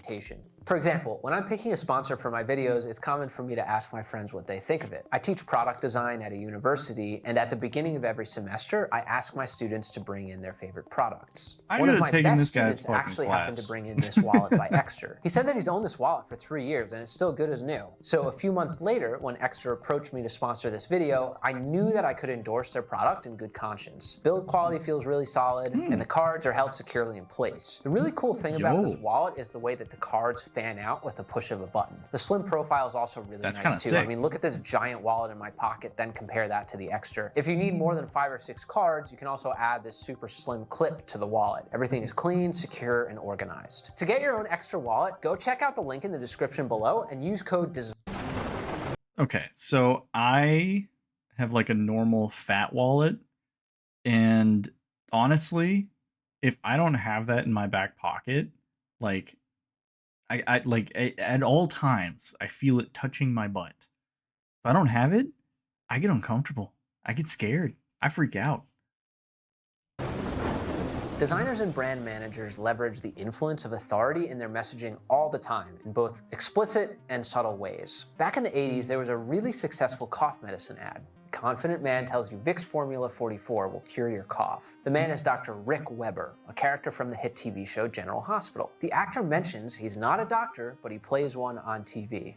But that doesn't really matter. With his tailored suit, a confident demeanor, and an authoritative voice, he plays a very convincing doctor. In Robert Cialdini's book Influence, he shines a spotlight on this ad as an intriguing example of authority in advertising. Once again, the actor wasn't a medical expert, but that's why it's so crazy, because viewers associated him with his TV doctor character. The ad hit gold, and it was a massive hit that ran for years. This shows you how powerful authority is in shaping our decisions. You don't need to be a real authority. All you need is the aura of authority, and people will follow you. Now, using fake authority figures to show cough medicine is pretty bad, you can be honest with me. It gets a lot worse. Medical experts started to make the connection between lung cancer and smoking by the 1930s. In order to combat this sentiment, Camel Cigarettes created an ad in 1946 that featured doctors. They created the tagline that would make modern-day fact-checkers' heads explode. More doctors smoke Camels. I mean, can you imagine? They don't just say the bold claim. They use every trick in the book to make doctors look like trustworthy authority figures. There's a sea of white coats, stethoscopes everywhere, an entourage of scholarly-looking doctors puffing away. And this is where the harmless facade of authority turns into a blatant cover-up, blurring the lines between reality and fiction. Now, don't get me wrong, I love a little creative liberty. Remember the fake vents from earlier in the video? Yeah, this is kind of straight up evil. When it completely is misaligned with reality, that's a problem, especially when lives are at stake. These are more explicit forms of showing authority, but a lot of the times it's even more subtle. In the animal kingdom, size matters. It's common for animals to puff themselves up to avoid combat. Mammals bristle their fur, fish expand their fins and puff up, birds flaunt their feathers. The goal is to appear larger and more dominant. Instead of risking it all in battle, many animals turn to optical illusions to puff up their size and flex their authority. Our human instincts aren't that different. We're all hardwired to associate size with status and authority. Ever been wowed by an Apple launch event? Or gone to a store to see merchandise enshrined in glass cases? Brands are doing their own version of puffing up their feathers here. These elements can craft illusions of grandeur and strength, but it's important to look past that facade. As Cialdini says in his book, just like fur, fins, and feathers, these surface-level elements masterfully project an air of substance and gravitas that may not actually be real. Bottom line, next time you see a company flexing its authority, take a second look. Is there substance or is it just fluff? Now, of course, not all expert opinions or authority figures are bad. Sometimes all you need to do is ask yourself two questions. Number one, is the person actually an authority figure in this space? And number two, what does this person gain by convincing us of this information? Now it's getting more serious. Category 4. And a bunch of hurricanes and shit.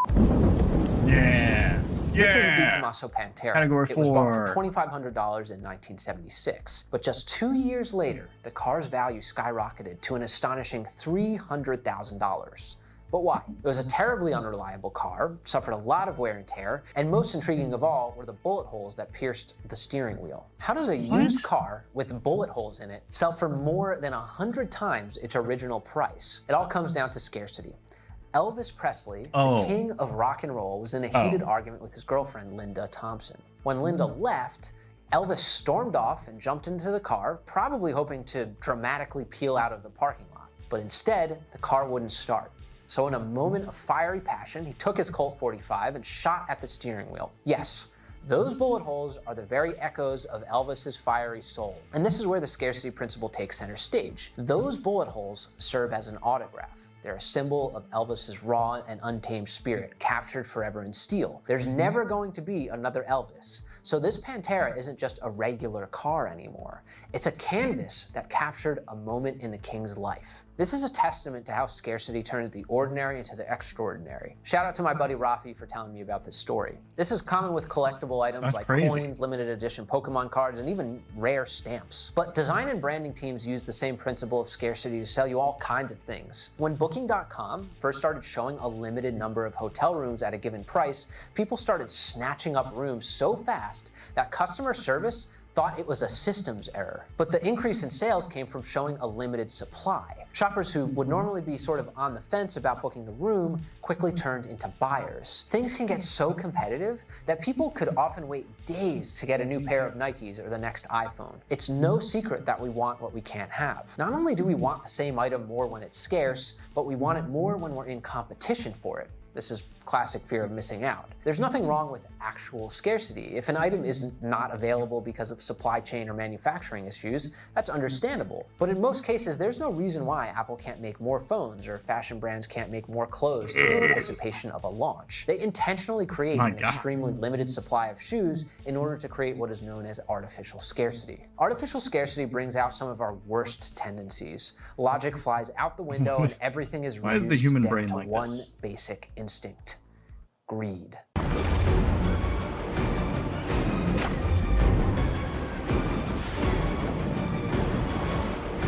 Let's go. In the same way that Yay, big humans. authoritative branding flexes are like an animal instinctually puffing up their feathers, artificial scarcity puts us into a primal feeding frenzy mindset. We're operating on a very simple premise that is true most of the time. Things that are hard to get are often better than things that are easy to get. This is a very general rule that holds true, and that's why scarcity tactics are so effective. It's also one reason why a lot of retail stores bring only a couple items out to the storefront at a time. Not being able to see all the items in stock gives you no indication of whether or not there are any left. Plus, you might feel the need to reciprocate with the store clerk after they went through the trouble of finding the item for you. It's so easy to get swept up into the frenzy. Of course, the best way to combat this is to think to yourself, do I actually want this thing because it's rare? Or do I just want it because I need it for its functional utility? If it's the latter, you can calm down. If it's the former, try to assess it more calmly. The bottom line is that scarcity and loss aversion are some of the most effective design and marketing tactics there are, purely because of how emotionally triggering they are. But it's nothing compared to the next level in the continuum. This isn't just any normal hurricane.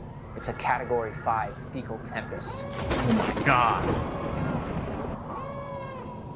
He Let's used talk fecal about the tempest great again. Nike That's barbecue of callback. 2018.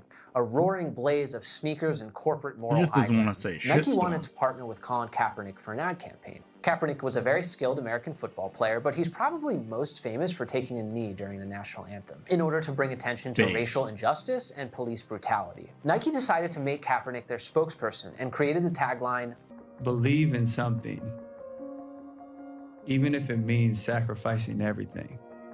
After these incidents, it isn't clear whether the NFL blacklisted him or if he quit on his own accord, but one thing for certain is that he was a very controversial figure. So why would Nike sponsor such a controversial athlete, potentially alienating a huge chunk of their audience? Nike was trying to build a sense of unity with a segment of its audience who agreed with the Kaepernick ad campaign. This might not sound like much, but I assure you, it's a very, very powerful technique.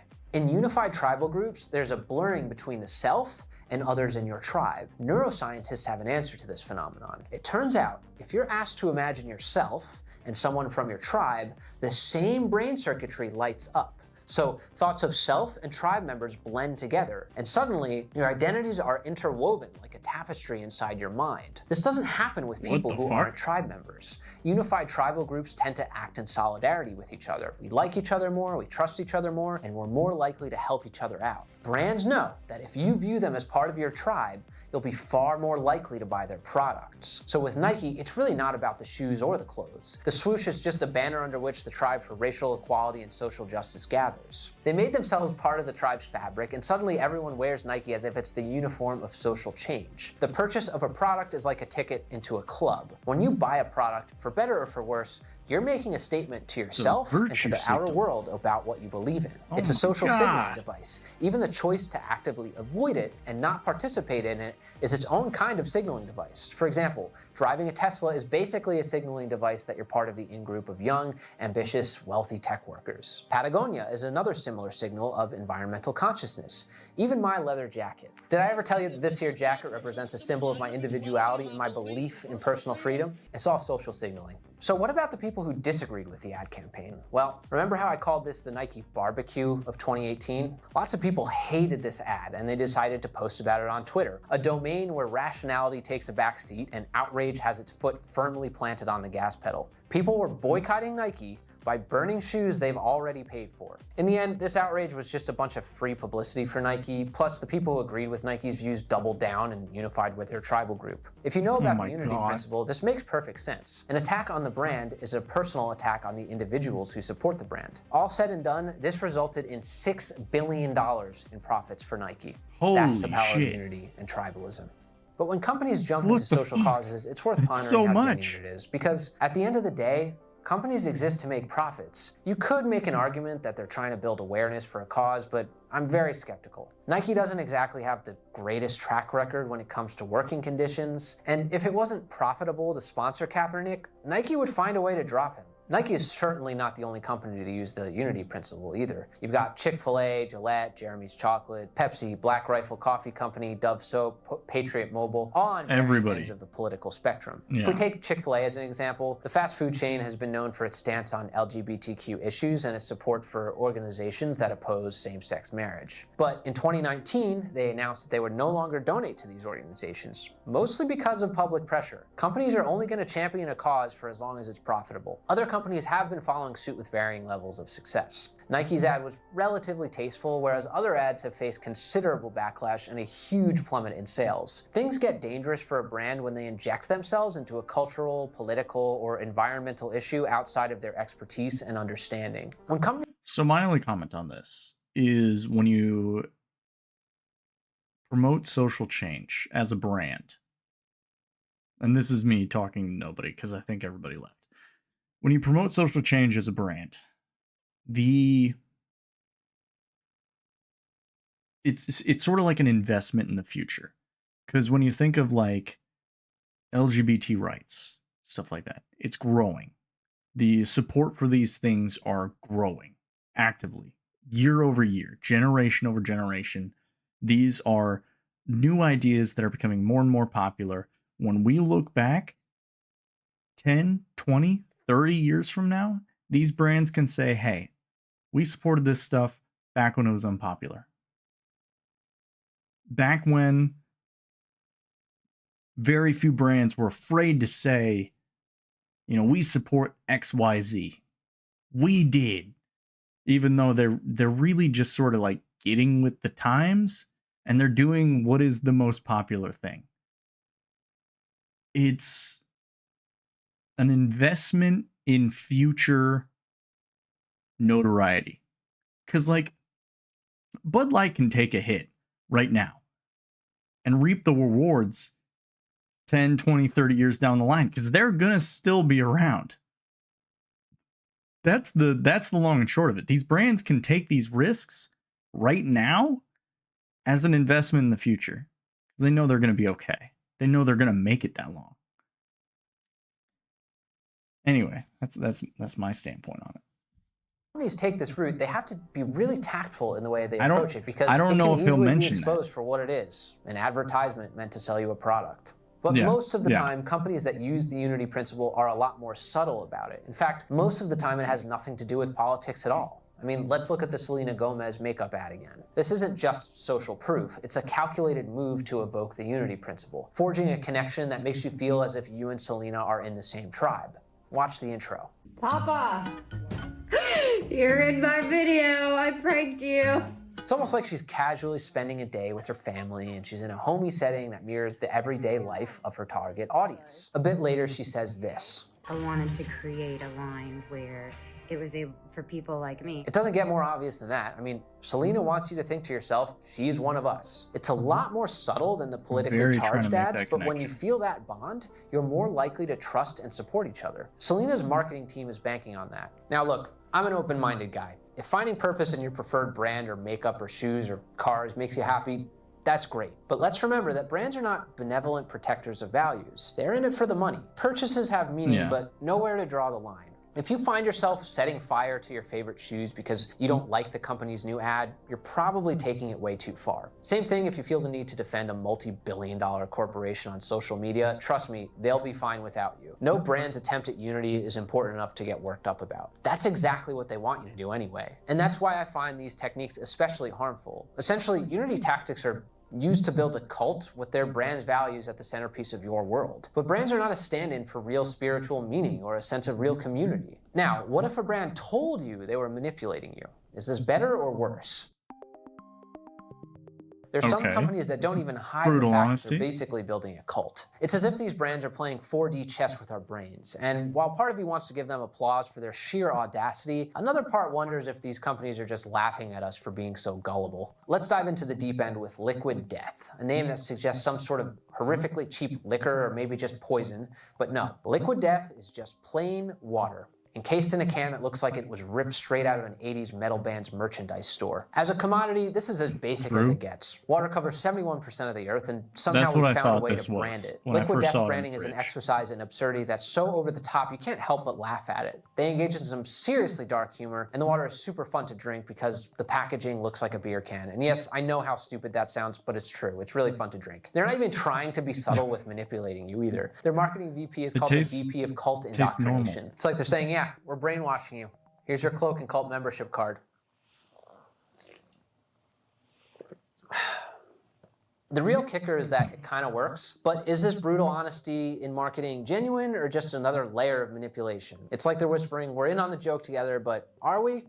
It's hard to say. I do want to acknowledge that Liquid Death is actually pretty good water. Their claims are in line with reality, which makes it feel a lot more authentic. And they also take a portion of profits and donate it to cleaning up plastics in the ocean. I have to say Liquid Death's brand of honesty is both ridiculous and kind of brilliant. It's like they've harnessed the raw energy of 100 internet trolls to sell us water. My only critique is that their claims about their environmental friendliness are a little bit dubious. Yes, aluminum is very recyclable and plastic bottles are worse for the environment, but I wouldn't say aluminum cans are good for the environment. Drinking tap water is generally going to be a better option than any packaged water. I wanted to bring this up because I think that in order for a brand to be low on the BS spectrum, its claims need to be as in line with reality as possible. Put that shit in a glass Liquid bottle. Death is actually pretty low on the BS spectrum in spite of being completely over the top. They mostly do back up just about everything they say. But remember, it's still just water in a fancy can. Some companies take it a step further, not only by making it clear that they're trying to manipulate you and build a cult following, but also making fun of you for it. Dbrand has a manifesto book where they openly admit that it's just a giant piece of propaganda,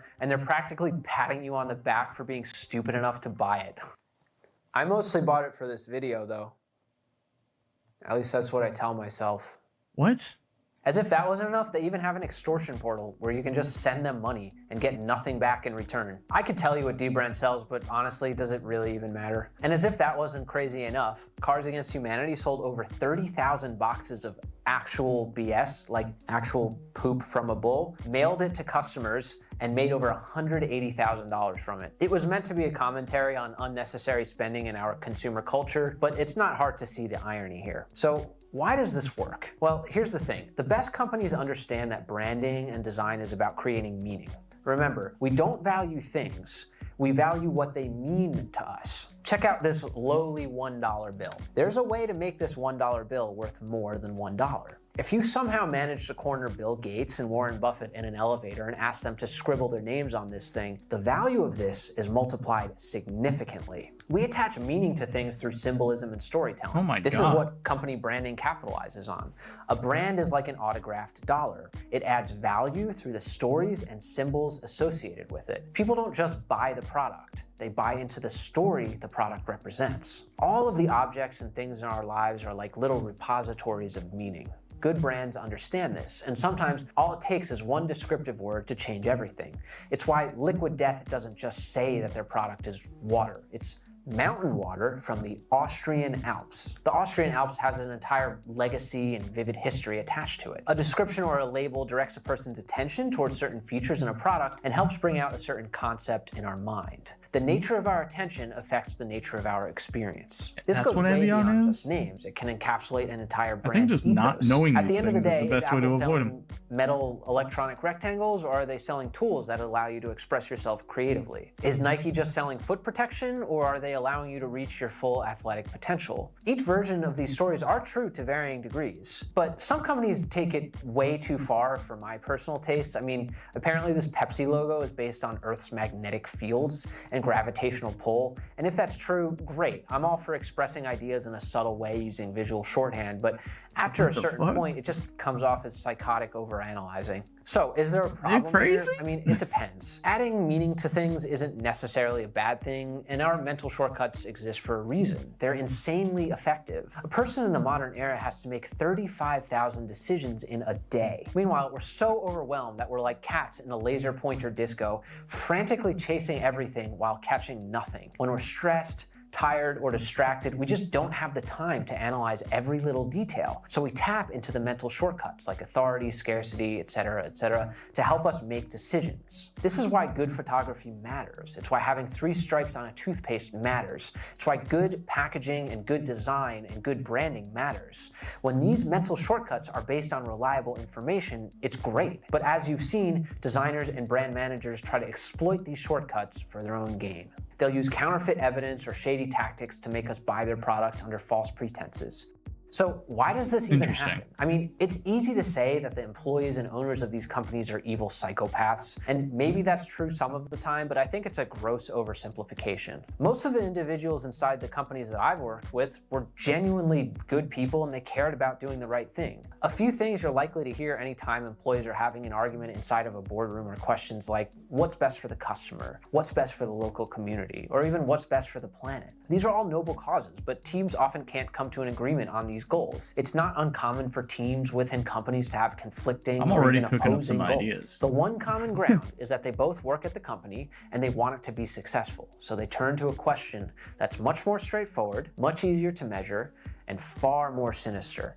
What's best for the company? As soon as we ask that question, it's all over, because the answer is always whatever's going to make the company the most money. A company is just a machine existing as its own independent, abstract entity. They optimize profits at all costs, sometimes at the expense of their employees, the planet, and the end customer. Companies demand constant scale and growth. Even in humane, mission-driven companies, when push comes to shove, we need to be able to support our family. We want to buy a house. We want stability in our lives. That's crazy. If the decision is between feeding your family versus stretching the truth a little bit, most people are going to choose the latter. Like many issues that I see in companies, the problem is rooted in fear. This is a tough problem to solve, but one thing I've found is that if you don't live in fear, you can act more authentically. Sometimes, as a designer, it can be hard for me to figure out whether I'm being manipulative with my design work or not. One thing that helped me was to define manipulation more clearly. Within this context, manipulating is influencing someone for your benefit without their consent. Contrast this with educating someone. Educating someone is influencing someone for their benefit with their consent. You want to educate, not manipulate. I first heard this from my friend Anjan, and I think it's a good guideline for checking my own behavior. I'm far from perfect, but as a designer, I think this is a good question to ask yourself every once in a while. Commerce is an inescapable reality, but we can still try to leave a legacy behind that's not only prosperous, but also kind, compassionate, and wise. Branding and design can definitely stretch the truth, but it's like a magic show. There's a lot of smoke and mirrors. It's okay if the audience is in on the joke and suspends their disbelief in order to enjoy the show. It's only a problem when companies try to trick you into thinking it's real magic. So, I've saved the best for last.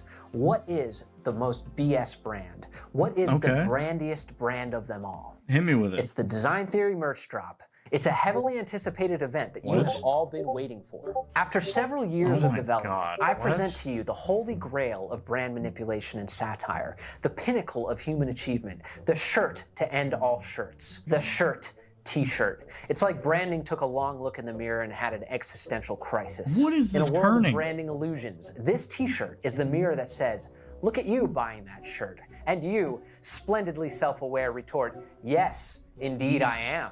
But there's more. With the kerning off by just a bit, this shirt will make designers flee in fear. This is not just clothing, it's designer repellent. Want to clear the room at a hipster design gathering faster than setting a Roomba loose with a chainsaw taped to it? This is the shirt for you. If you want the full experience of a shirt with proper letter spacing, you can get the correctly kerned t-shirt for just $2 more. That is a bargain for good design. Now, for those of you who are serious for about design, I offer you the fancy font shirt. Like many other designer brands, the mere presence of a fancy logo increases the value considerably. For $500, wait, 500, hold on. For $50, the fancy font shirt has a font so exquisite, it might as well be forged from the tears of Giorgio Armani himself. Sometimes that's all it takes to elevate the value of a commodity. Slap a designer logo and boom, you need a mortgage for your t-shirt. And the crown jewel of the entire shirt t-shirt line. I present to you the Design Theory Galactic Glyphs t-shirt. It says shirt, but it's in a made-up alien language. That's right.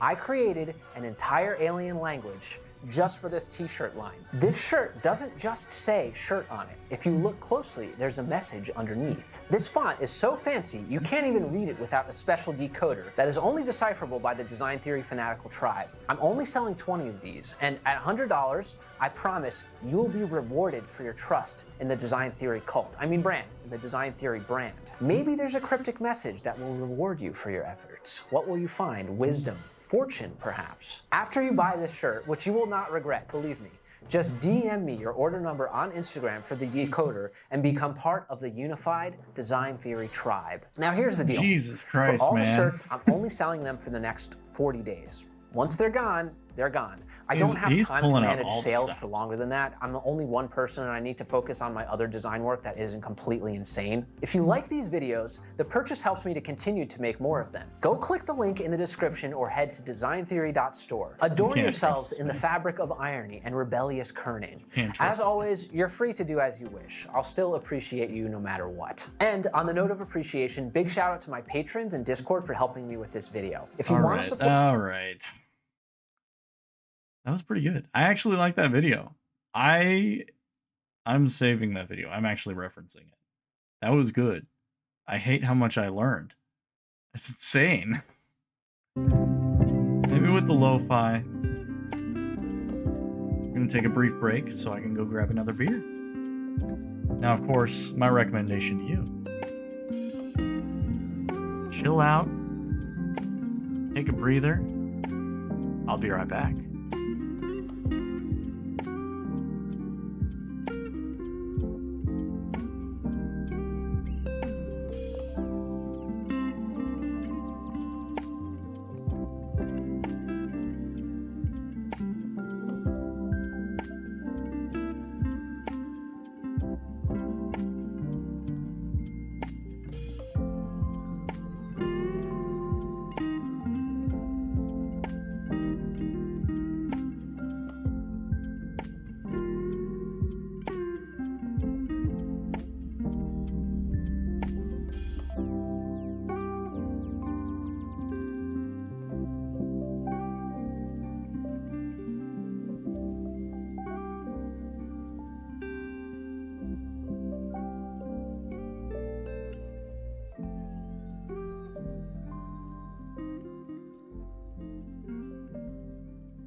We're back.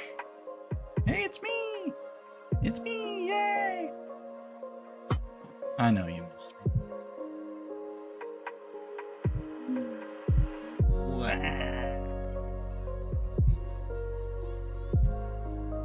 How are we feeling? We're feeling good.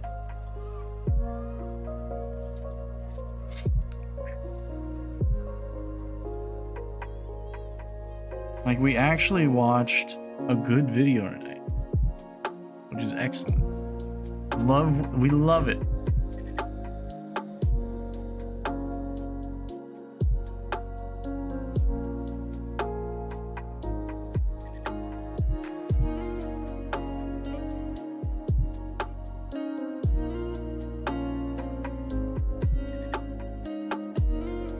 I'm cracking open another drink. We got the biddy coming to say hello. Hi, baby. It's a kitty cat time. Oh, sorry.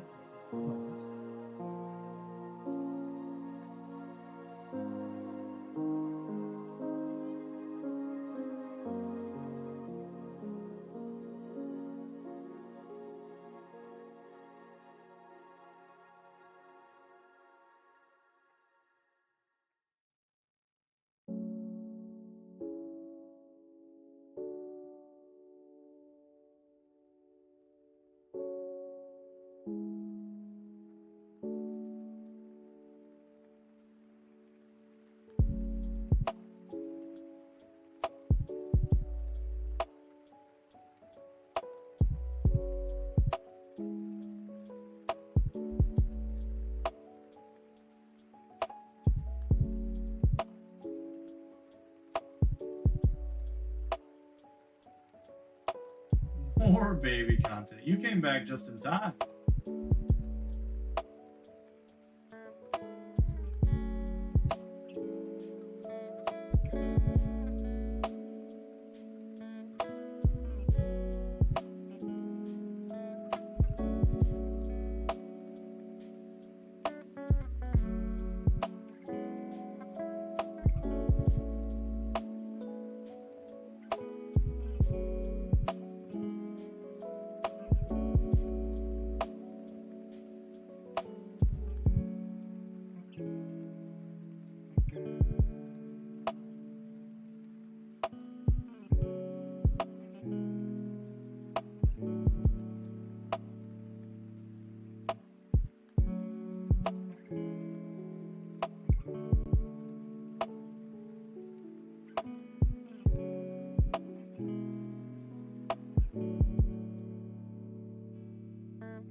Glad you're enjoying this. It's the baby.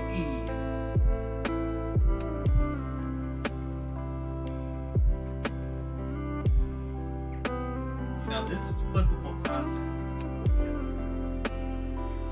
This is what the people want. You want to learn how to pet a cat? Learn from the professional.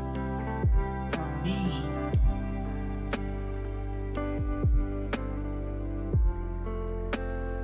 I've been doing this for years.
Look at her little tail wagging. She's happy as heck. Oh, hey, a penny. A heads up penny on the floor. Let's go with it. Good luck. Don't believe me? Boom. Penny. Found it just now.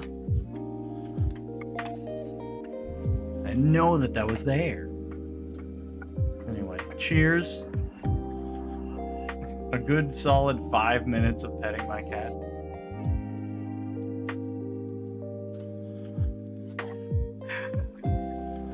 All right. What do you think I should do next? Should we go to the ASMR section and vibe? Or should we play video games and vibe in a different way?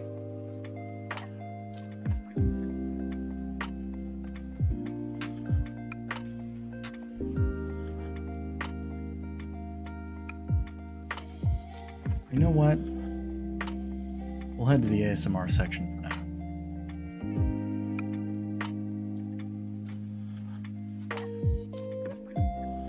Swap, we turn the music down. Turn the gain up. Hey, can you hear me? Does this sound nice and ASMR-ish? Let me get rid of the vocal condom. There we go. Raw, unfiltered mouth sounds. This is what the people want.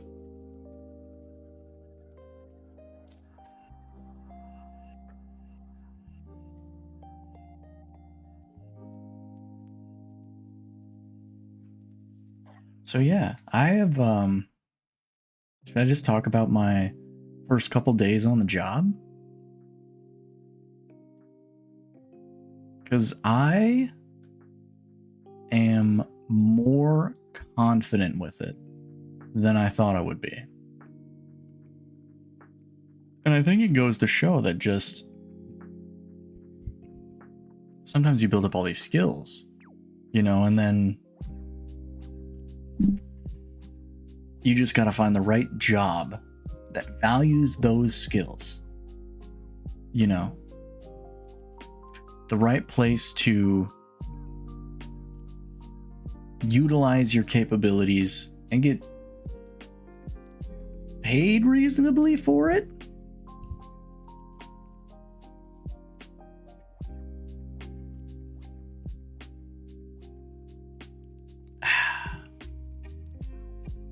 First day,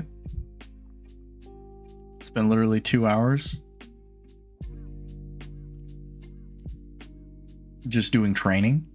It was like a very, you know, they're kind of informal with their training. They don't have like a handbook for me to read. They don't have you know, training experience.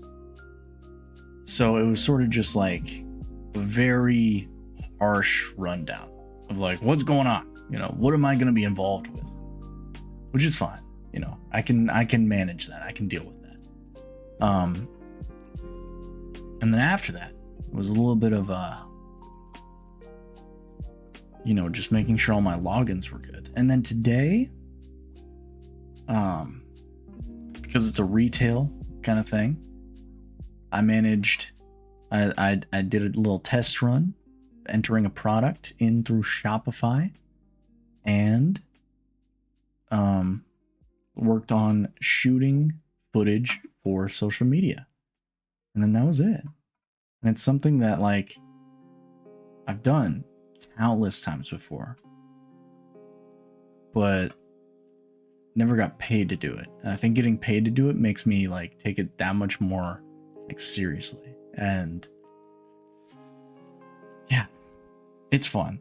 It's also a little bit scary because like now I just want to like prove my worth. Now I'm afraid like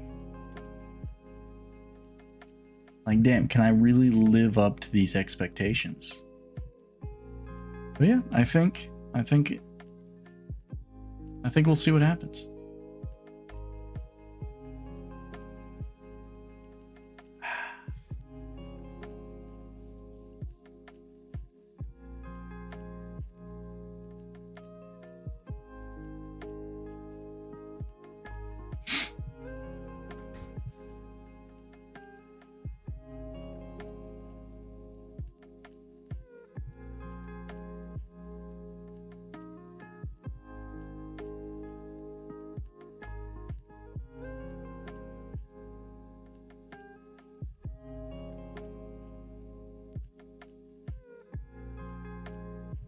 How are you guys doing?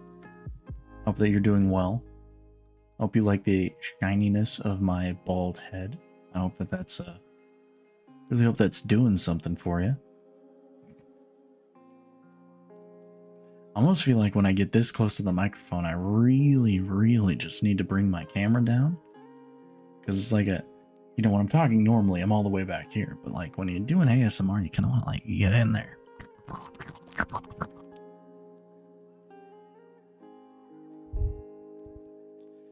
One of the first things I plan to do, though, is get a new microphone. I know that, you know, there are going to be bills to pay and there's going to be money that I want to put away. But I want to save up a little bit and treat myself to something that's important to me. And this microphone is one of those things.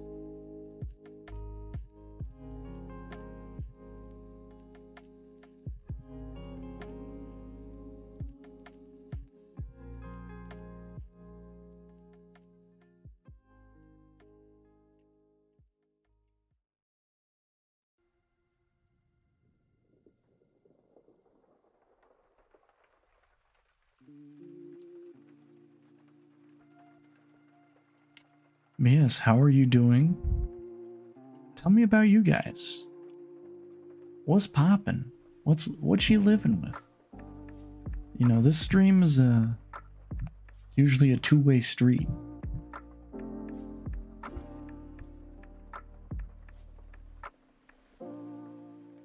Unless you guys are like busy right now and I'm serving as the background noise, in which case I apologize.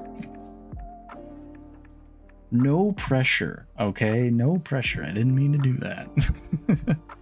I'm now realizing. Let's see what's popping in the ASMR section. How am I doing?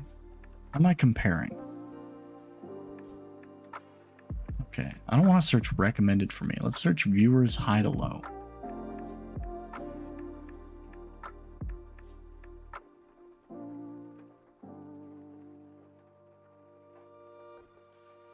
Yeah, I'm a little down there. How am I supposed to compete with ASMR Punk and Bowman Dean? I know for a fact I ain't competing with these ladies, okay? Or the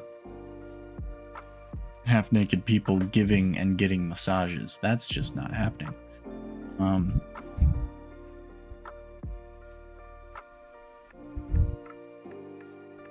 Holy God in heaven. Okay. I need you to scroll through the ASMR section. I need some outside opinions on what I'm looking at. What the fuck?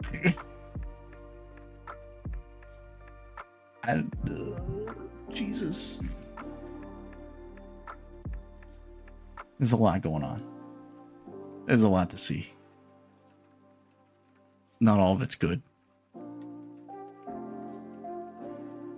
Some of it's just criminal. It's criminal, man. It's criminal. That's the only way I can put it. Oh, God.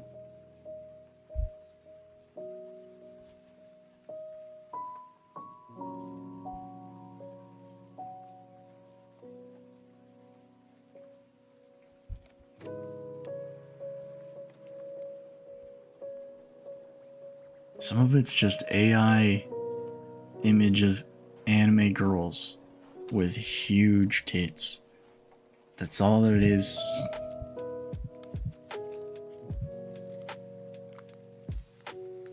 That's insane. How am I supposed to compete with that? Do I gotta take my damn shirt off?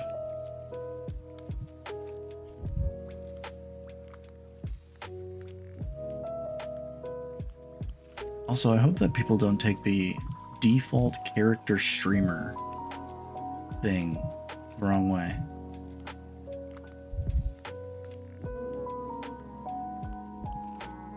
Hold on. Have we done... Let's do the Wordle. Have we done today's Wordle? We haven't. I'm doing the Wordle. Let's do today's Wordle. We're gonna start with plant. No, god damn it. What am I typing? Plant.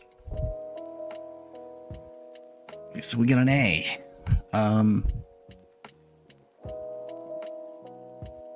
Let's do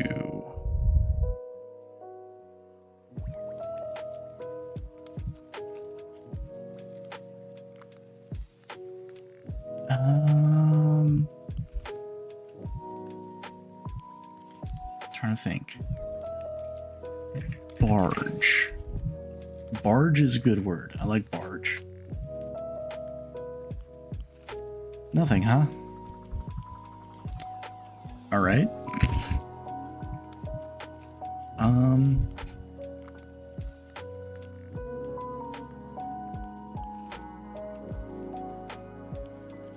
Can't do sadly. Can't do salty.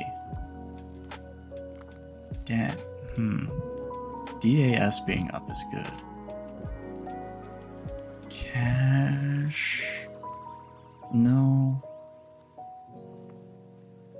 Because the A has to be in a weird spot.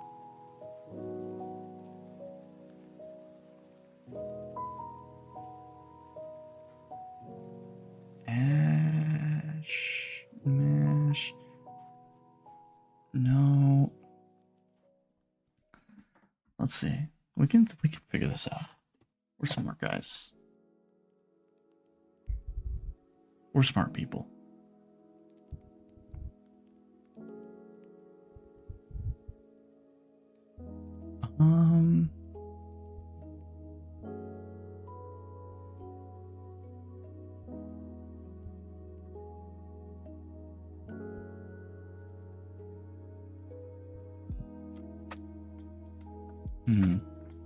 I'm trying to get this in very few.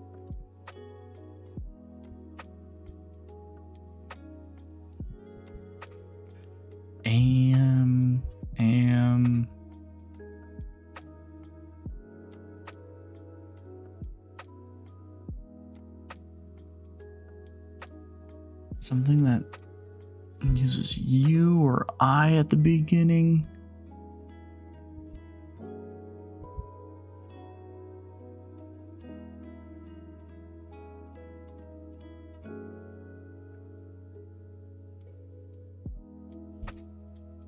SH Shuma.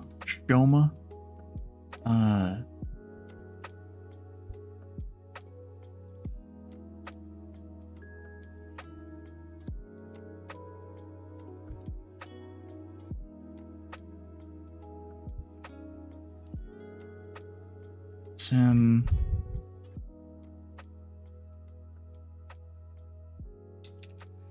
So let's imagine the A is at the end. So like AM.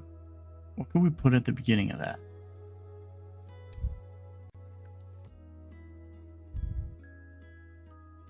Or AD. S. OMAD. That's me. So mad.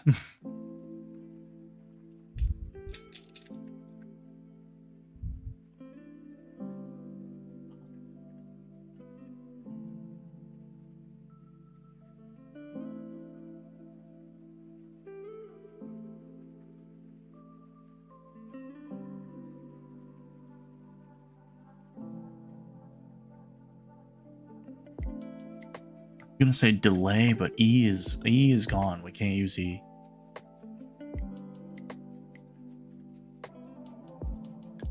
Hold on, I know the better screen. This with the display capture. There we go. We can work with that. All we gotta do is make sure that the microphone can still hear us. Okay.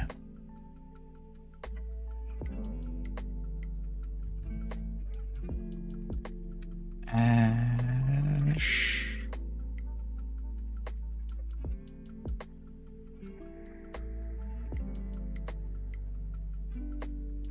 That won't work.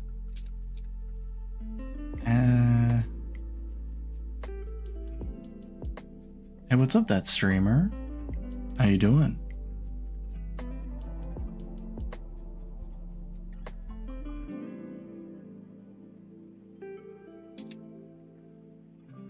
I'm doing today's Wordle for funsies.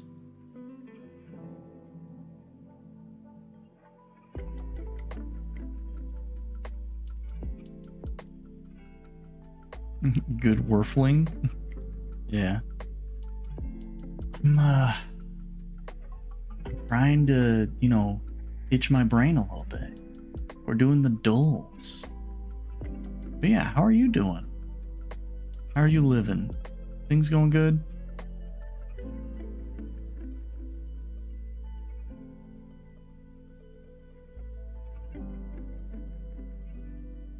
Been playing Overwatch 2 with friends? Hell yeah. And marching band. Nice. I mean, it is that time of year for marching band. You can get to play in the band at the games. That's always fun. Let's see.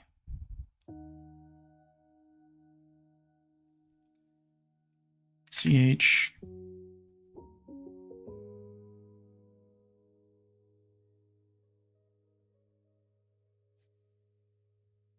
CH.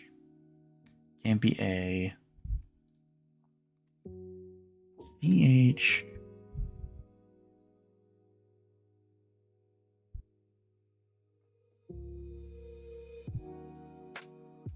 No. 2.5 hour practices every day in the Georgia heat? Oh my god. You gotta be built a little different to do something like that. You gotta be a little crazy. Are you okay? Probably getting tanned like a motherfucker.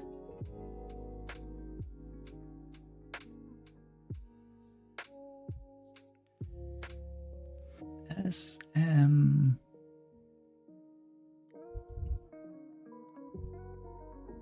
It's AY. If it ends in AY. Water is all you need? Oh yeah. Well, I mean, water is definitely needed.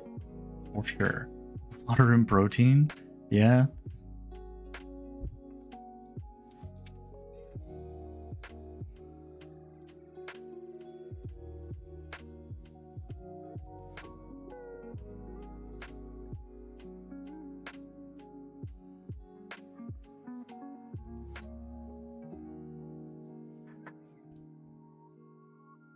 If it ends in A, what word could end in an A?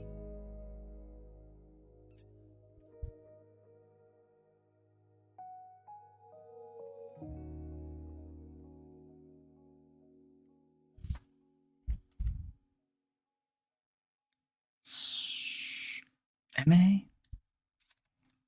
SHA? Maybe 2 A's? No, it's unlikely that it has 2 A's. Because, like, the A can't be in either of these spots. And so I'm trying to figure out what the most likely word. Hell, I'm trying to figure out any word at this point.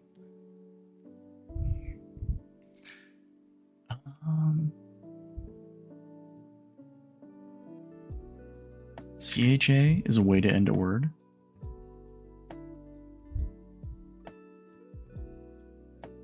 Does it do Spanish words? Would do mucha? You think it does Spanish words?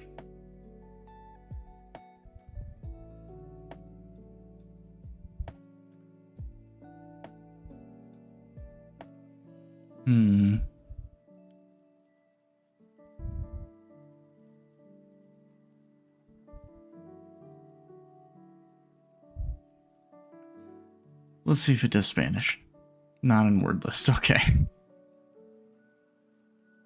Good to know. That's good intel.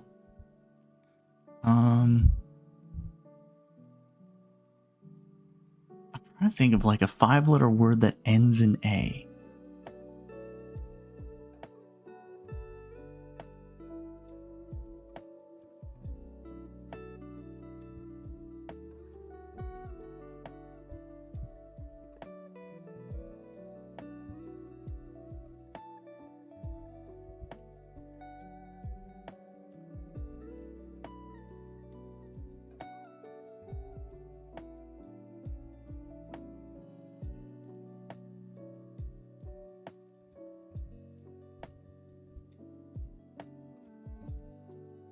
This one's hard. Can't be Mucha.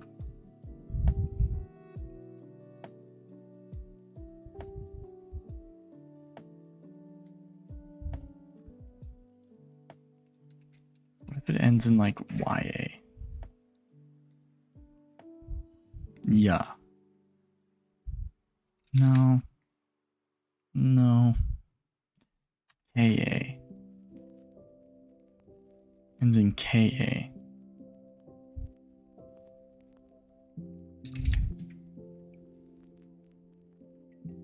Man, I'm only like 2 beers deep. I should be smarter than this.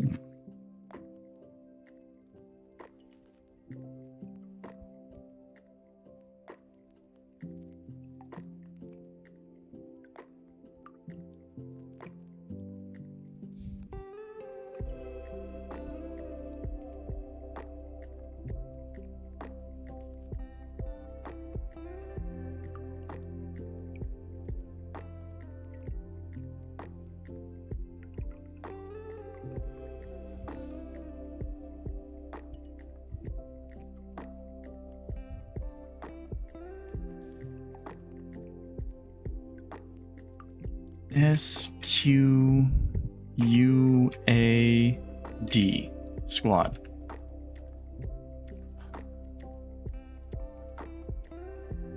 Brother, what? I use so many good letters there. What if it ends in SA?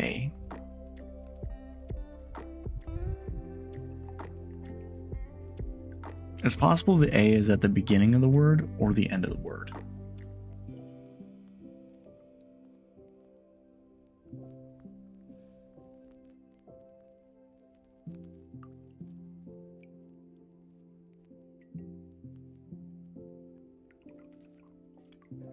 It ends in like Mia. SH Via.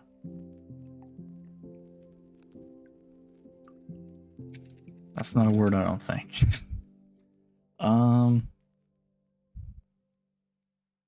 Via.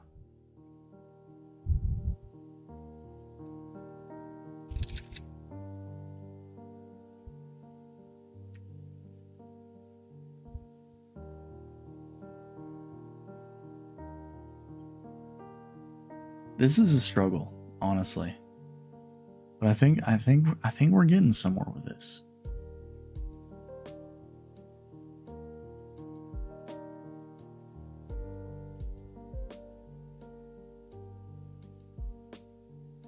I got my Wordle. Did you already finish it? Oh, you got your Worldle. Yours was exact. Oh my gosh. A.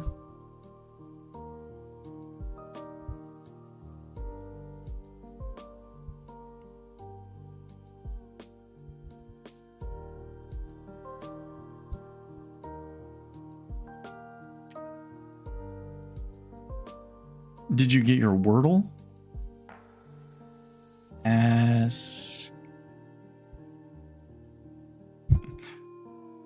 ASCII art.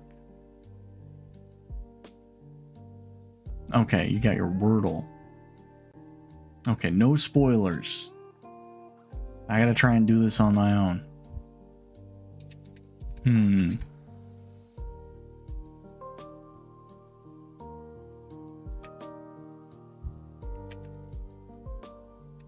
Amish? No! Yours was exact? Like your word was exact? Are you doing the daily Wordle? You don't even have tea?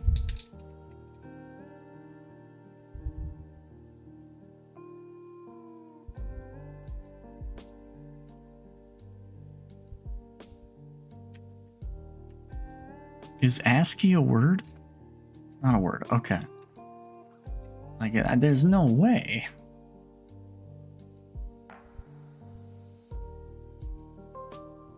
I can't even remember what word I put earlier. Like, literally 2 seconds ago.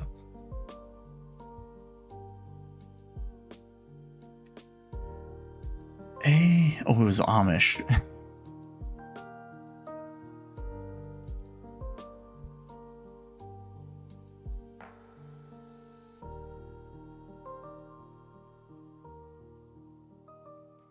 F.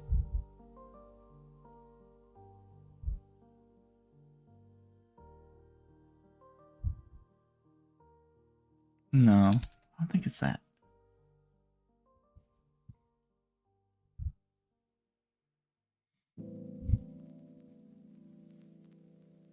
So S can't be at the beginning. So that means something else has to be at the beginning. Because usually I do like SH, you know, something like that.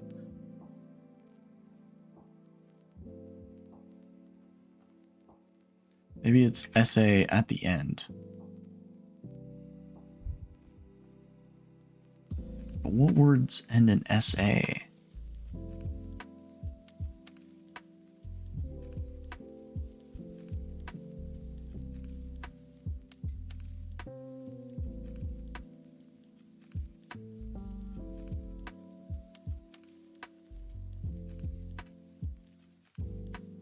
This is hard. This one is hard. Or I'm just dumb. Both are very possible. Okay. We've had some beers.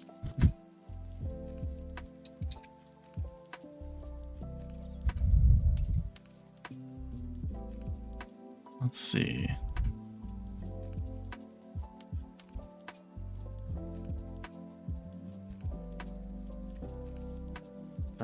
Doesn't make sense to me. A at the beginning kind of feels right.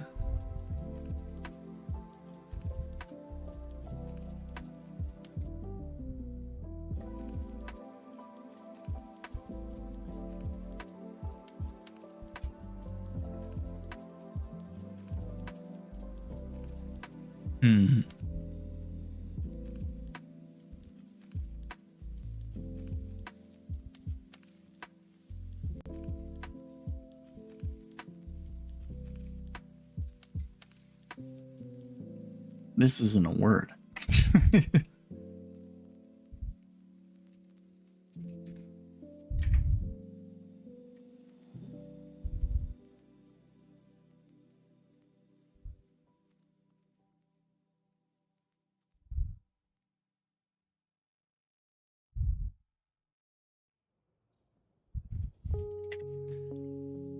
Ash.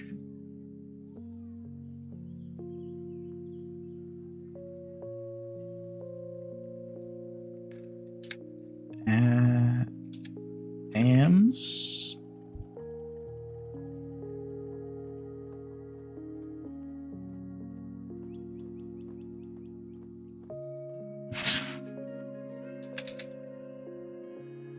I'm so dumb, man. It's crazy.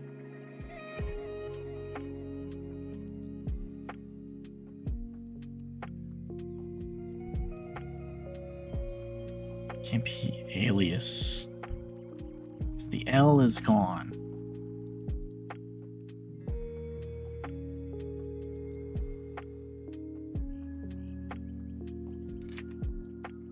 X. No, X.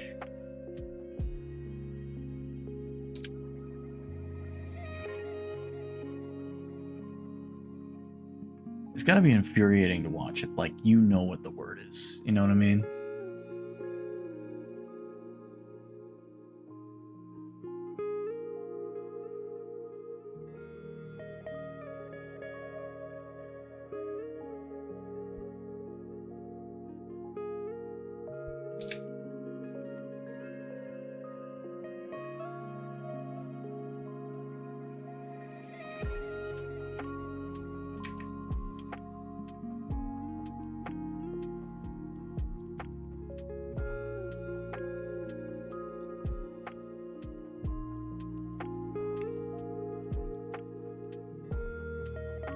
AW. There anything there? I don't think there is.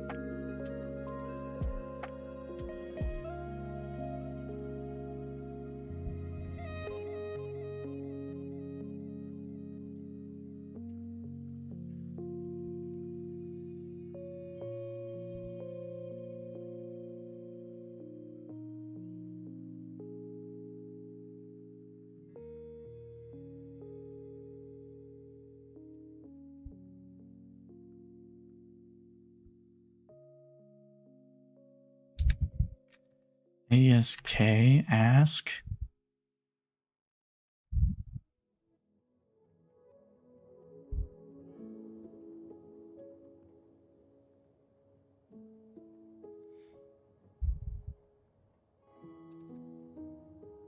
AS.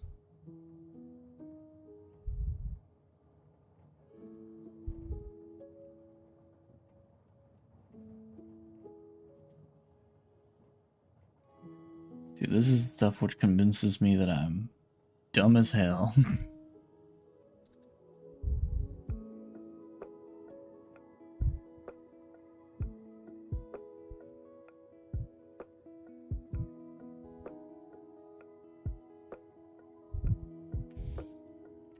Chisa. Not in word list.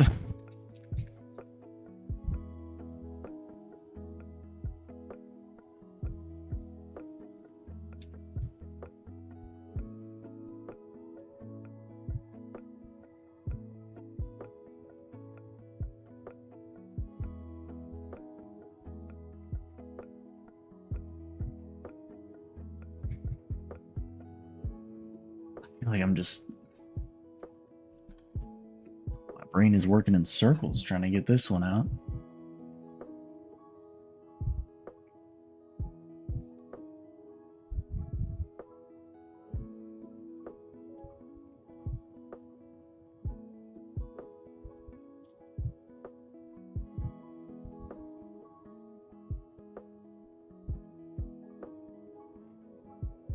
MOS.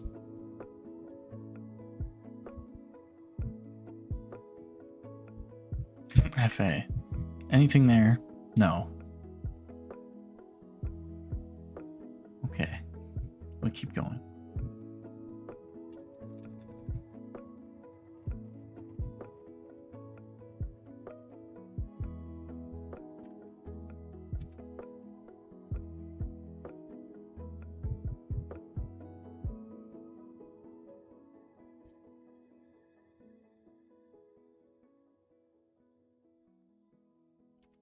AV.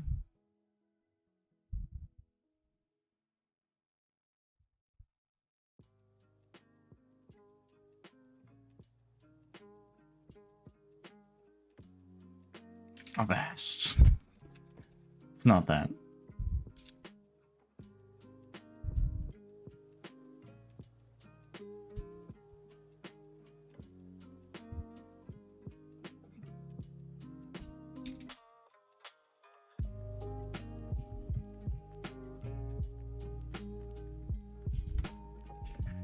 It's one of those things where it's just a very obvious word.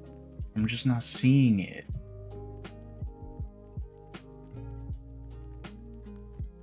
I feel like I'm going crazy here.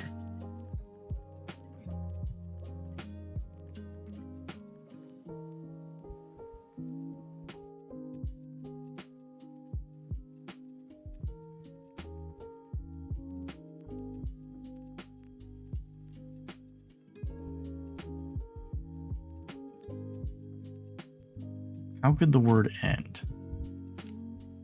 Could be SA. Could end in SA. Could be SHA.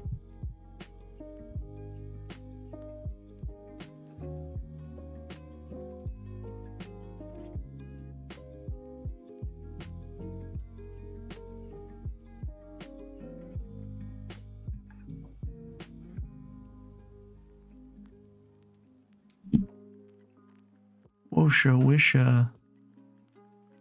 Yosha Yisha. Sosha Sisha. Fosa Fisha.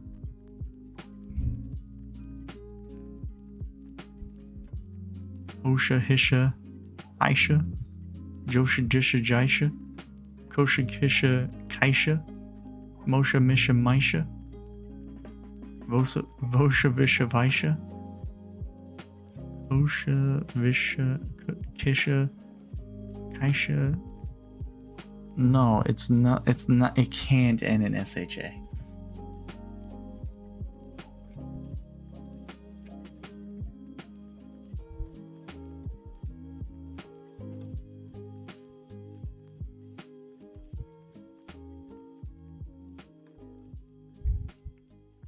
SKA? SKA? Ska?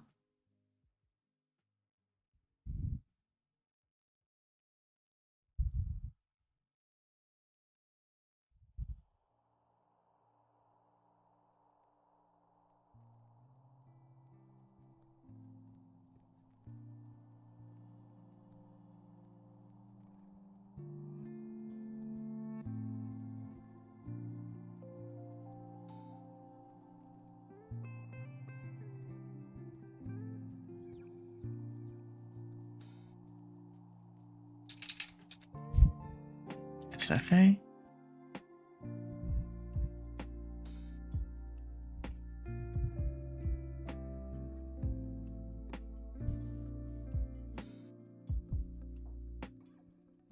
No, that can't be it either. That just doesn't sit right with me. That just doesn't work. CA.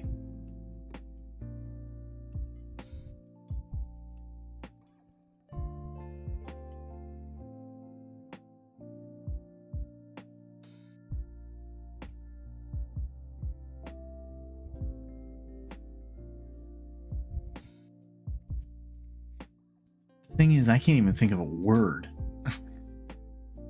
It's not so much like I'm afraid like I'll, you know,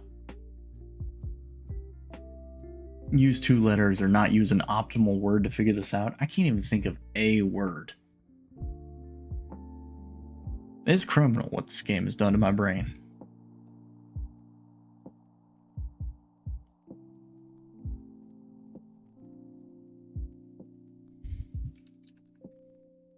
I'm just gonna say the word starts with A.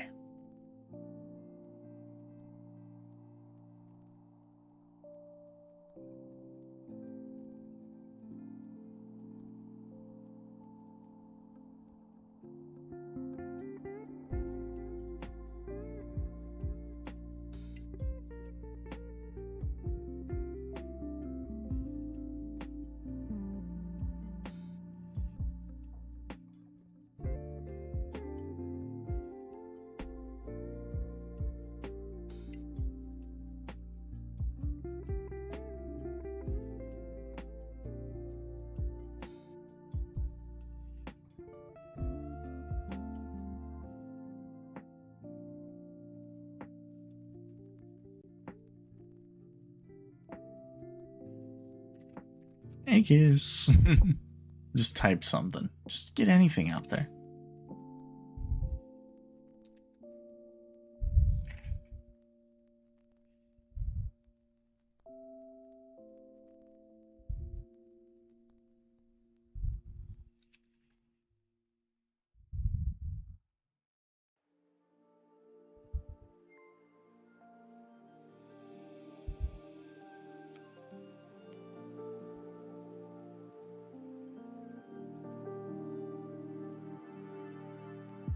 A witch.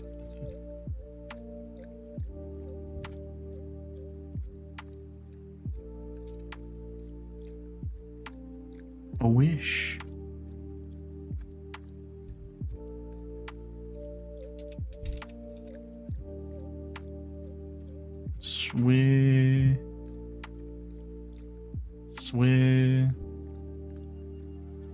Swimmer.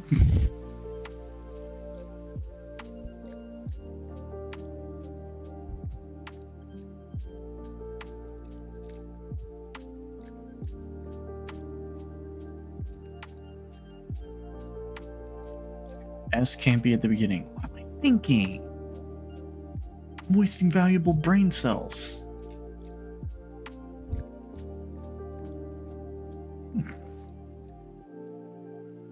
You go crazy here trying to figure this one out. This is tough, man.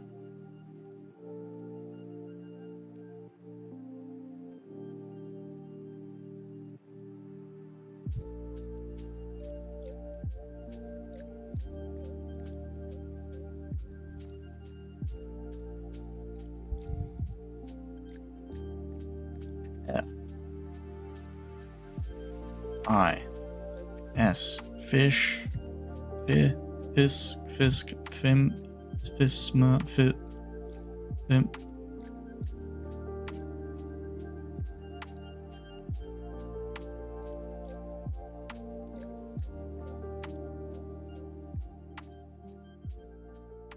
Fisha. Type it enter right now.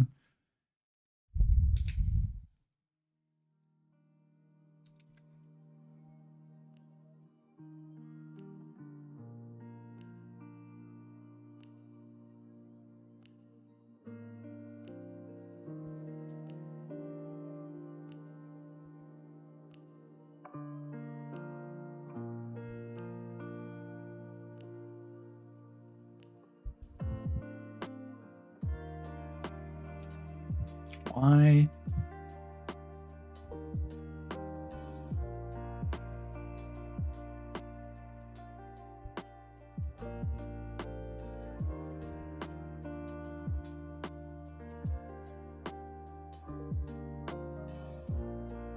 My brain is just not turning. My brain's just not turning. It's like I'm revving it up, and it's just not turning over. It's going.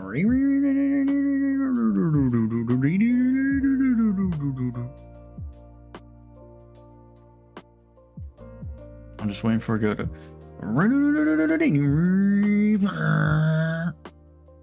It ain't doing that.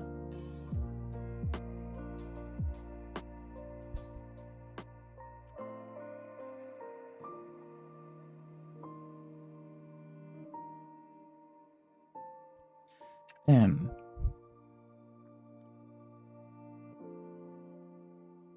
O S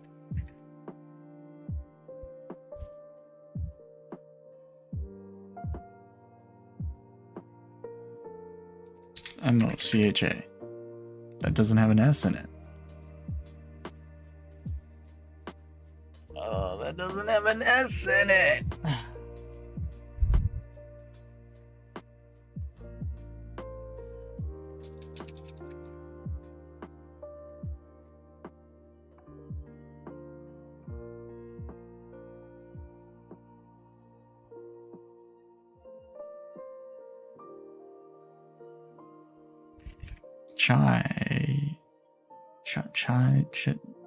No.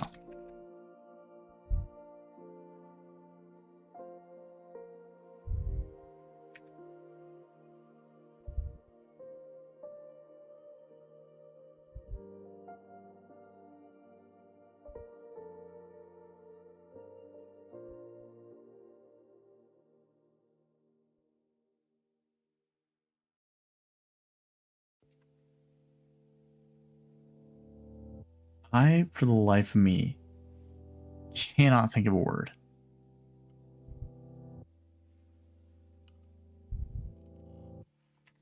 H.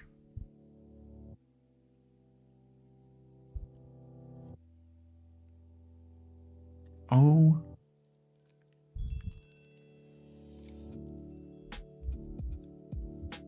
It's H-A. Hosha.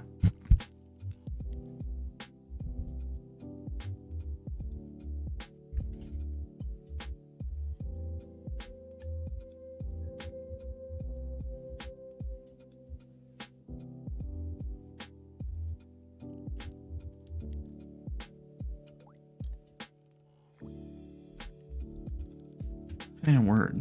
I was about to say, there's no way.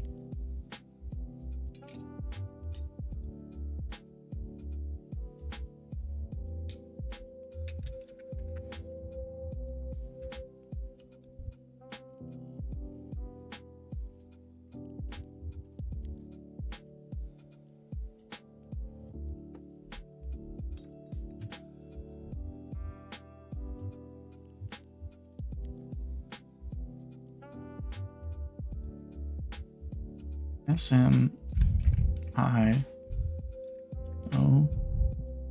Smoker. He's a smoker, baby. Smoker. Non-word list, sadly. Show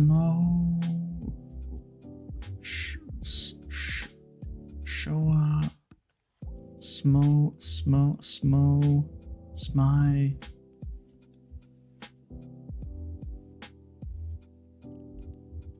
Smigga, smizza, smixa, smokesa.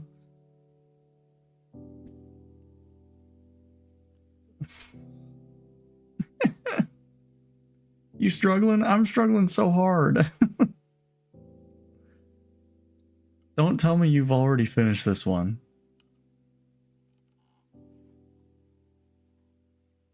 I got nothing. My brain is not working. I need to drink more beer.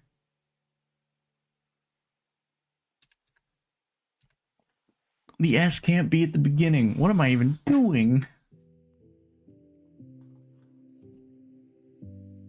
This was August 17th. I got it? What the fuck?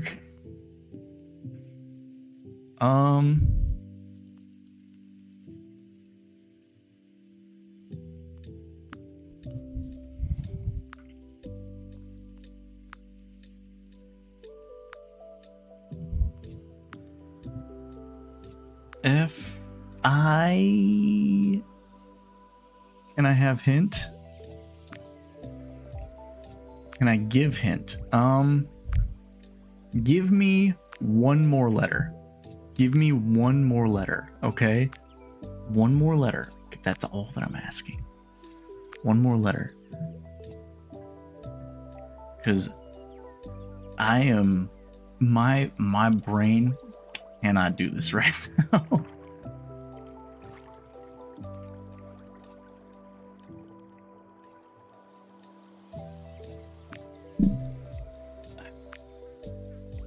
I don't know why my brain is fried.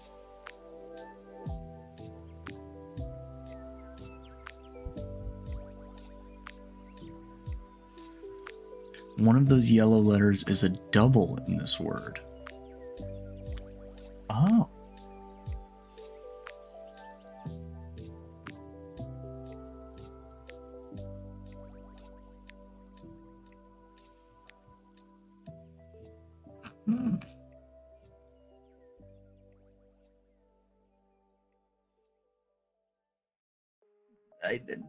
I can't even think of a word that uses these letters that I have left.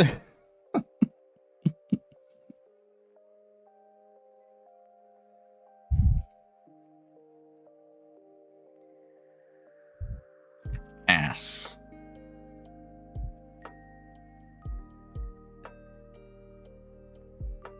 Tell me when you need more. Okay. Does it start with ass?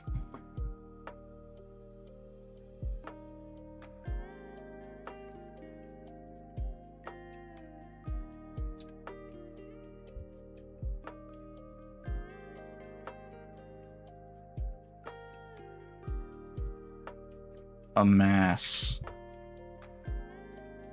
Amiss? Amiss?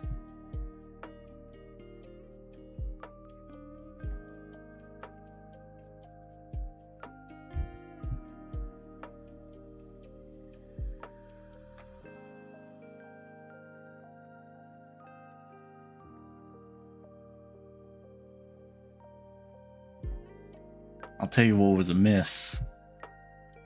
My damn brain cells, okay? I feel like I was close to this at times, and I still fricked it up. Okay, what do we got? Does it do a new one? We're already on the next day. It is officially 12 a.m. here. It means that I get to go. Plant. Oh. This is already spoiled for me. No, it was spoiled for me by chat. That streamer, you son of a bitch.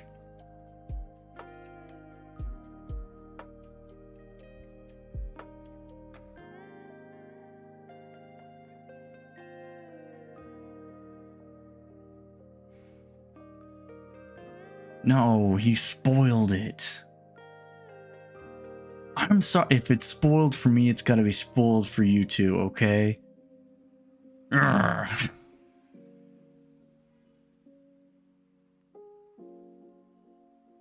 I'm sorry. I'm sorry. Let's do some other dolls. Let's do some other dolls while we're here. ASMR dolls. Let's do the mini crossword. Okay. Doing the mini crossword. Oh, believe. Play without an account. Moves around the world.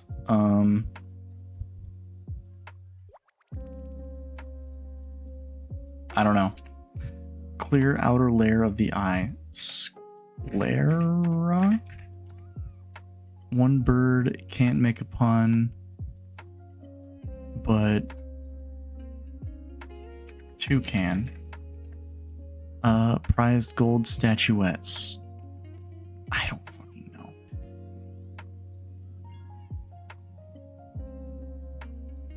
Eight prefix down is octo. This has to be a C, which means this across is wrong. Two down. Make a home for the night as a bird might.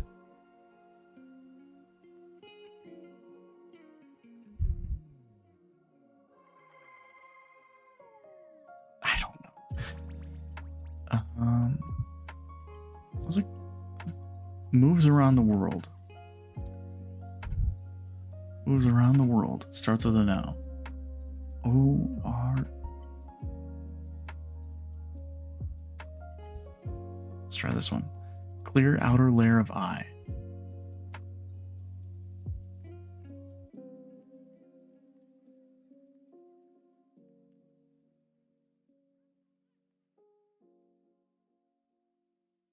I don't know why. My brain is just fried at the moment. Prized gold statuettes. Starts with an O. I got nothing. Bills featuring Alexander Hamilton.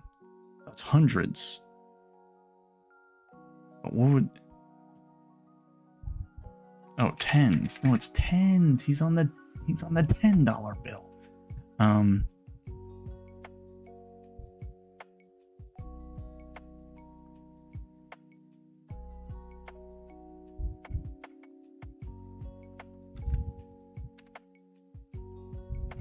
Make a home for the night as the bird night.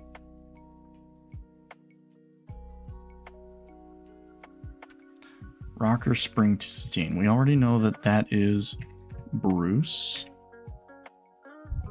of an old Peruvian empire. That's Inca. Incan. Okay. The Legend of Zelda. Tears of the Kingdom. Without. Well, we know that this is orbits. Clear out a... What? Cornea. Prize gold statuette is Oscars.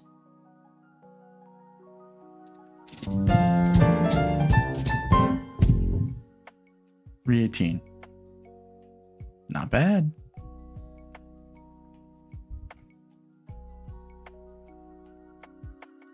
Not bad. We'll take a $3.18. Without his sands. Okay, that makes sense.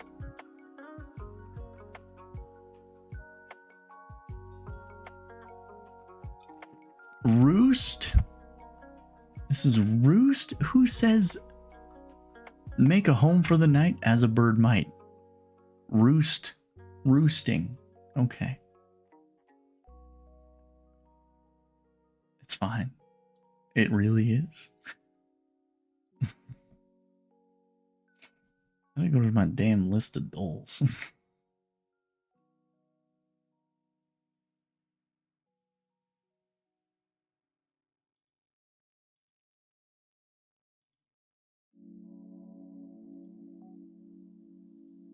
Where did I put my damn list of dolls?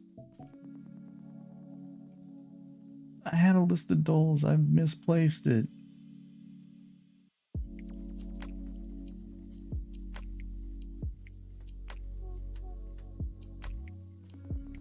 Oh, now I'm sad. Oh, it's in my freaking Google Drive. Okay, I remember. I was like, wait a minute. I don't know why I put it in my Google Drive. Okay, straight up, I don't know.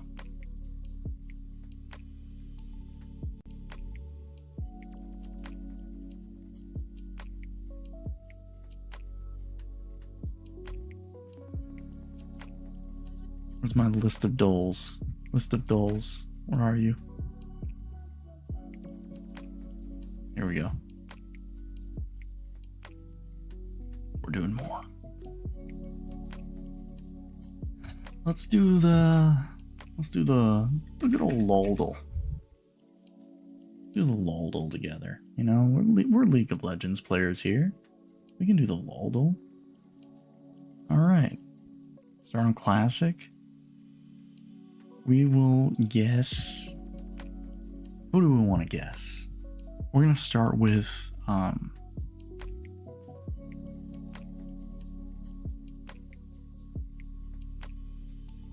boy Nautilus. We'll start with Nautilus. Male, melee. That's all we got. I mean, after 2012. Male, melee, not a support, not a revenant. Let's try Garen. Male, top. Not a human.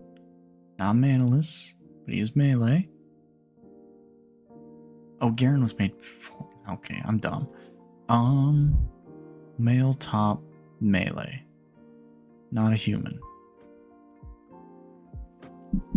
Not manaless, so he uses mana.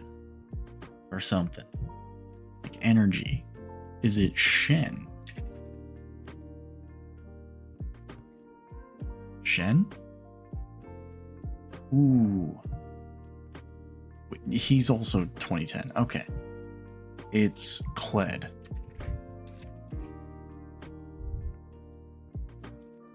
Who has his own resource. There it is. 4 guesses, that's all it took? Easy clap. Let's go to the quote.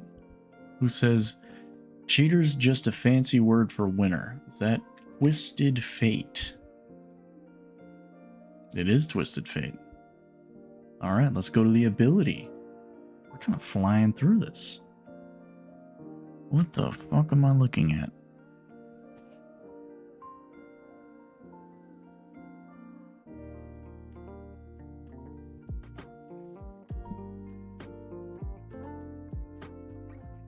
What the fuck is that?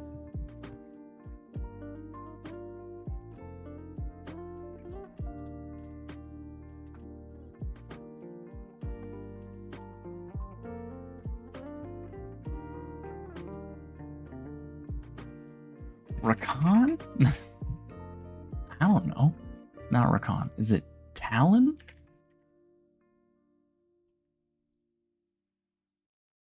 Not Talon.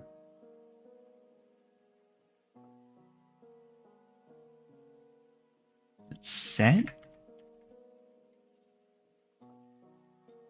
Not Set.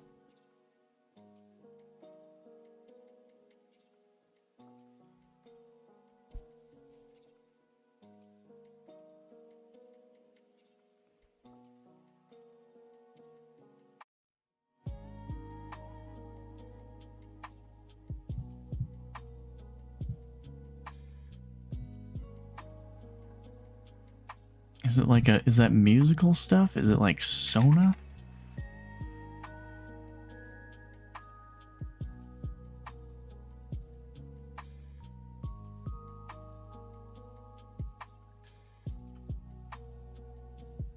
What is this in the top here?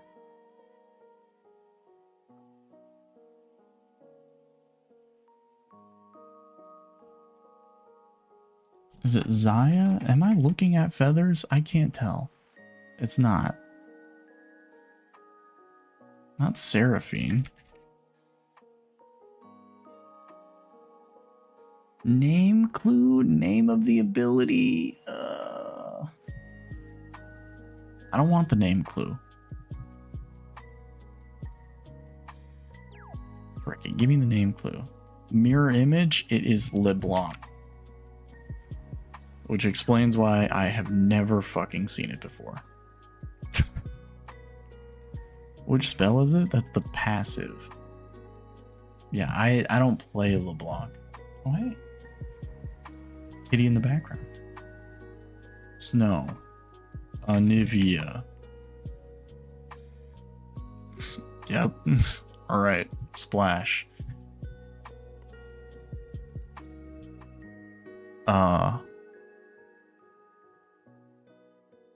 What the fuck?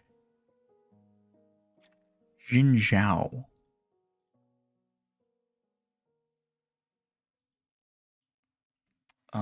Lux. Jarvan. It is Jarvan. Oh, I have that one. That is Dark Forge Jarvan. Yes. It's very old. I knew that it had to be something old, and I felt like it was Demacian. Alright, hey, good Laldal. Alright, what's the next Dole? Let's play capture. We would do the Housel.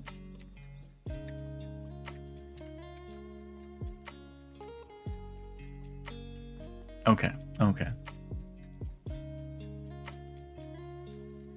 Here we go. I'll put up this screen. This is the house that we're working with, alright?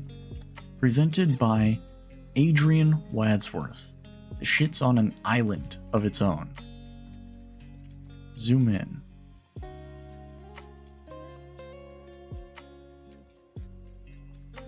This is what we're working with. How much could this house cost?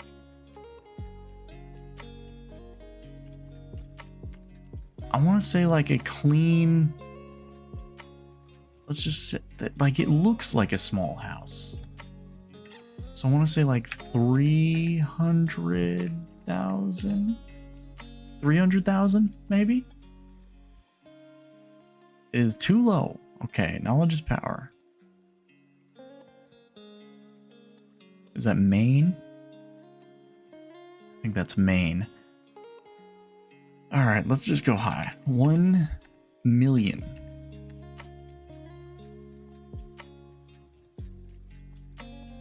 Overshot. Okay, so that's helpful. That gives us an easy range to work with. 500,000. Too high? Also too high. Next clue. Total rooms 1. Rooms 1 and it's more than 300,000? Are you kidding me? 400,000.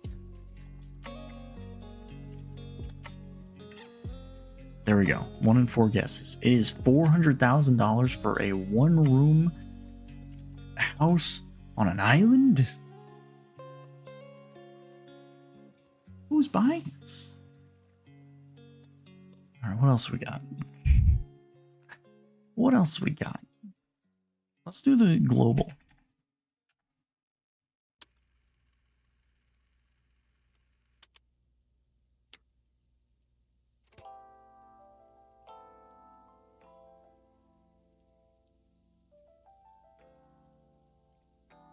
All right, here we go. We got the global. First country we guess. We are going to guess. Show me Belgium. It is 8,000 miles from Belgium. Show me. Show me Afghanistan.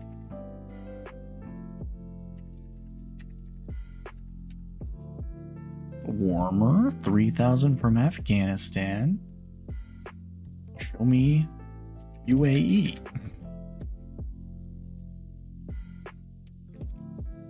Slightly warmer. So far away from here, close to these guys, but about equidistant from these guys. So equidistant from these. So what if we go back this way? I don't remember how far 8,000 miles is, if I'm being totally honest. So otherwise it would be down here. That wouldn't be right. Let's try.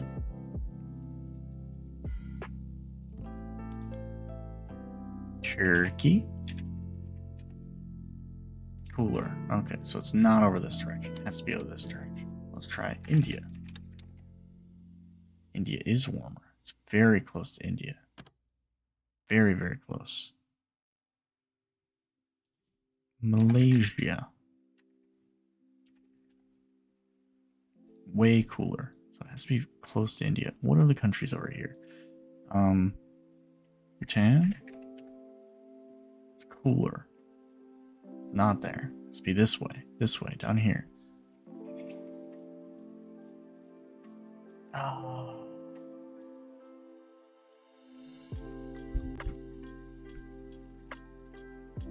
Wouldn't be Vietnam, because Vietnam's over here. What are the other countries right here? Myanmar.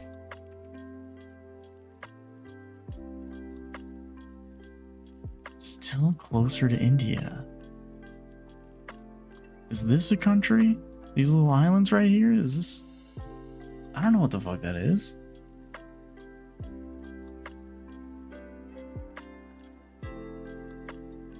Alright, show me the world map. World map. Give me the world map.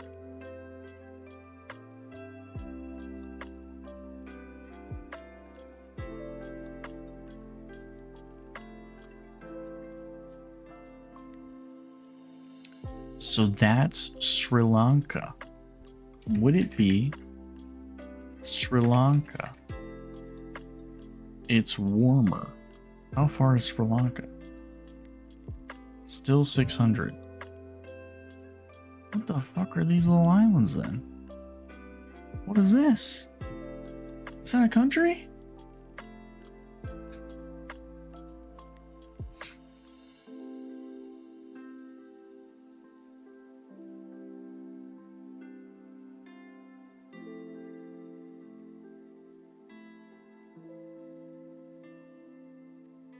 So equidistant from these, but not even close to those. Equidistant? What the hell country are we even talking about? Because it's not over this way then. I thought Myanmar would be adjacent to it. Because it's right here.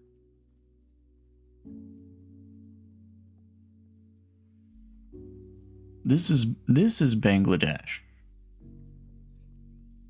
See, it's not adjacent to India.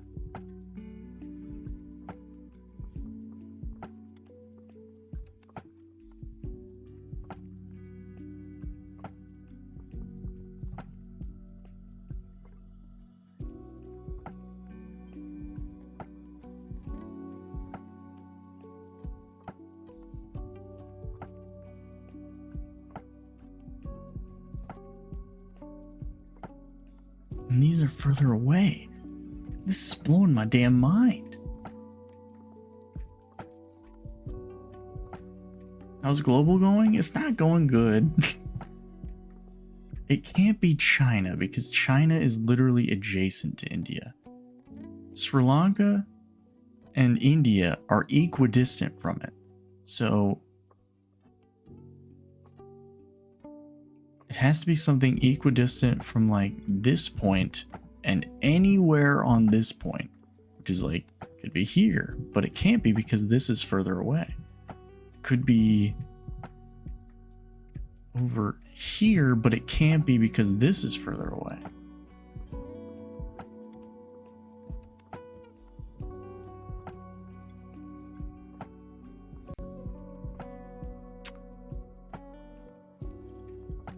And it can't be an Arabian country because it's further away from this.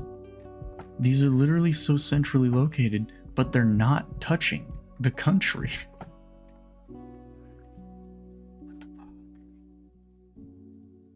So I think it literally has to be something like really, really small. It has to be one of the countries that like just straight up you don't know. Like the Maldives. Is it the Maldives? That's the name of those. Maldives.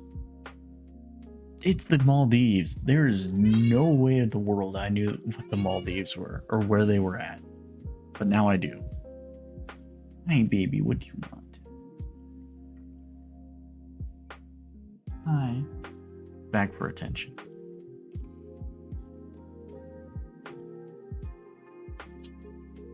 You hearing this?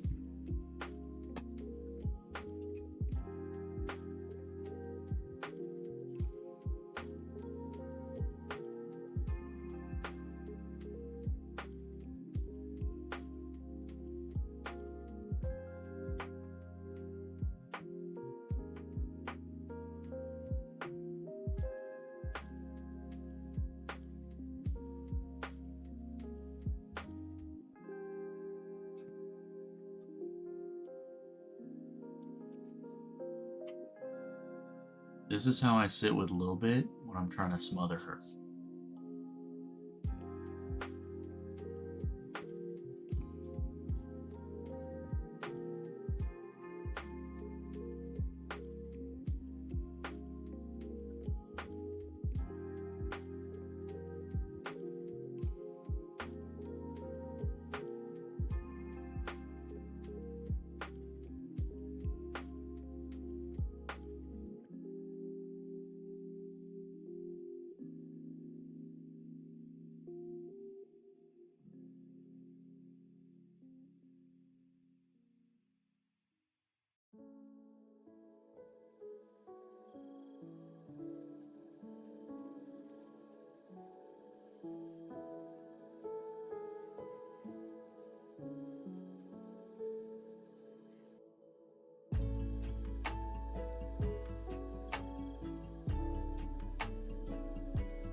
I'm loving the use of cat scream. That's how I smother my kitty. With love. Alright, what's another one? Dreidel. Let's do the dreidel. Alright. You think we got the dreidel? Oh, fuck. Alright. Which country exports a lot of aluminum? Aluminum and petroleum. But like only 1.55 billion. Aluminum. Where in the world do they mine for a fuck ton of aluminum?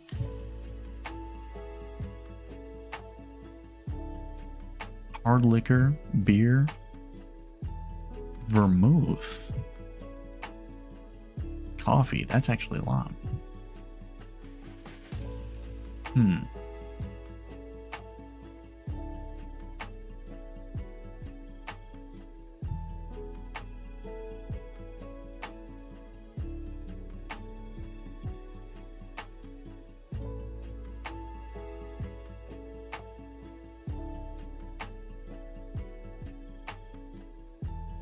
Gotta be a small country. Small. Gotta have a lot of oil. But not like a lot of oil, actually.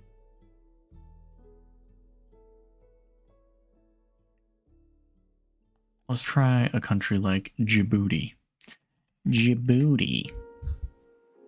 I just love starting with Djibouti, you know? I'm a big fan of Djibouti. Djibouti is not it. It is probably South America, Central America. Let's try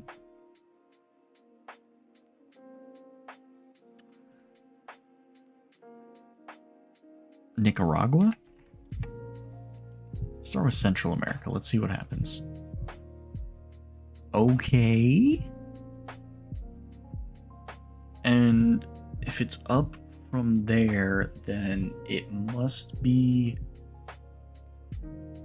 one of the islands, right?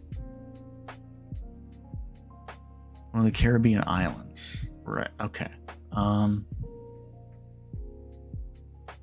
feel like Cuba would have way more exports than 1.55 billion.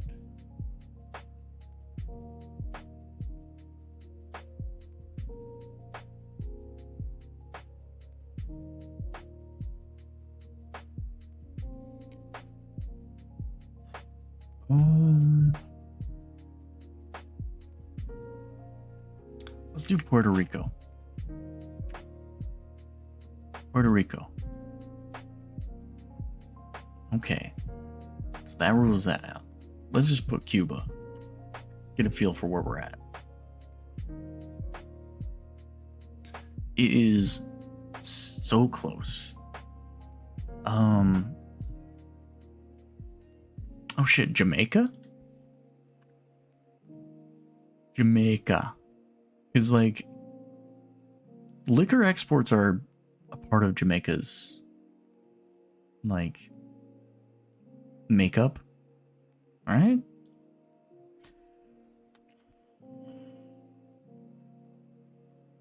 Oh.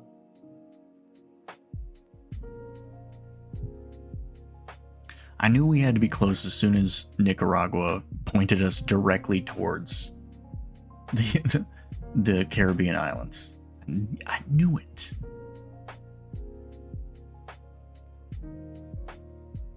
Easy clap. Let's see what else we got. I mean, there are other doles we could do. I just don't know if this is good content. I think I'm tiring people out, but not in a good way. Maybe I'm just not cut out for ASMR. Also, I got a lot of emails from work. From like 9 a.m. to like 11 p.m. That's a lot of work emails. They do some late night stuff. I mean, it's not the end of the world, but, you know, just something to get used to. Oh, I didn't even think of, like, what is my first paycheck even gonna be? Hold on. I'm curious. I didn't even think about this.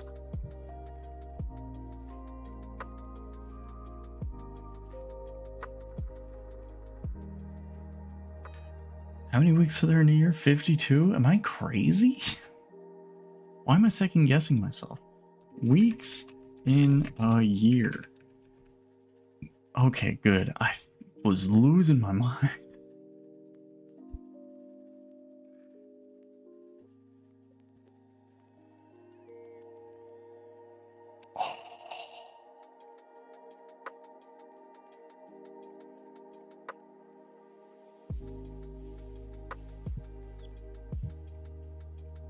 All right.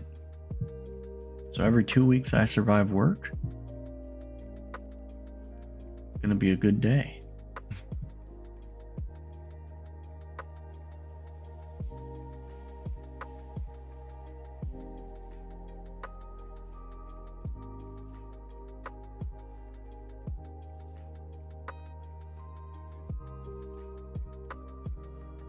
I am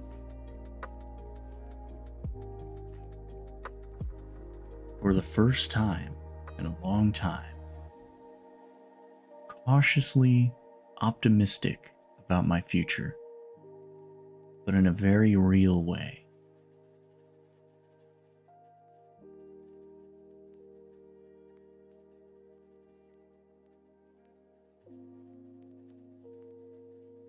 I mean, you can always be optimistic.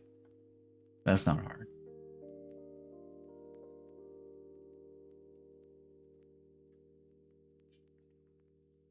But like seeing real progress,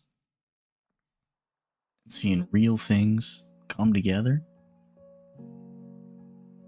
it's a good feeling. Something you don't feel too often. Hi, are you back? Hi. You abandoned me.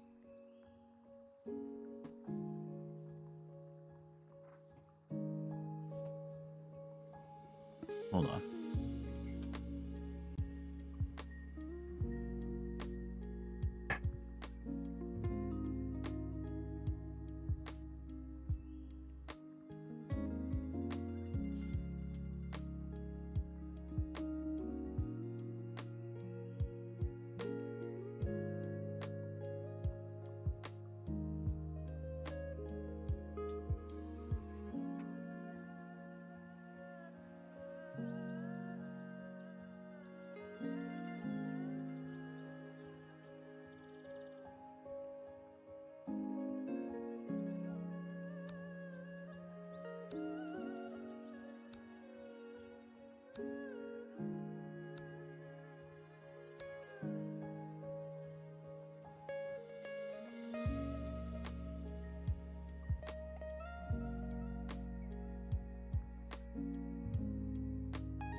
She just keeps coming back.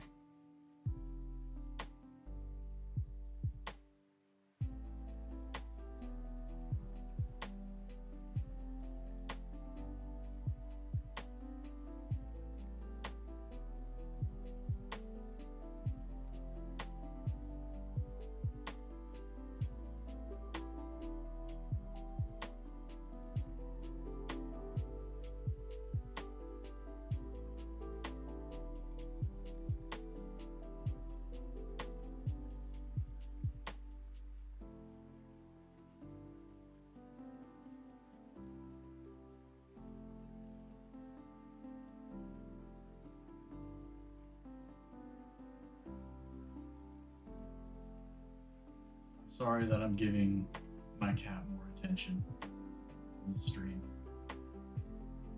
I can't ignore this.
Camera got real confused there for a second.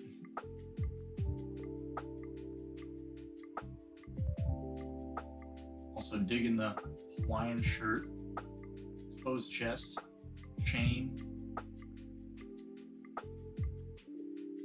I'm putting out the vibes.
Had to drag myself back over here, keeping both my legs crossed. Just so she wouldn't be disturbed, but I think I disturbed her anyway. Oops. Are you happy knowing the fact that there is a cat in my lap? Does that make things better?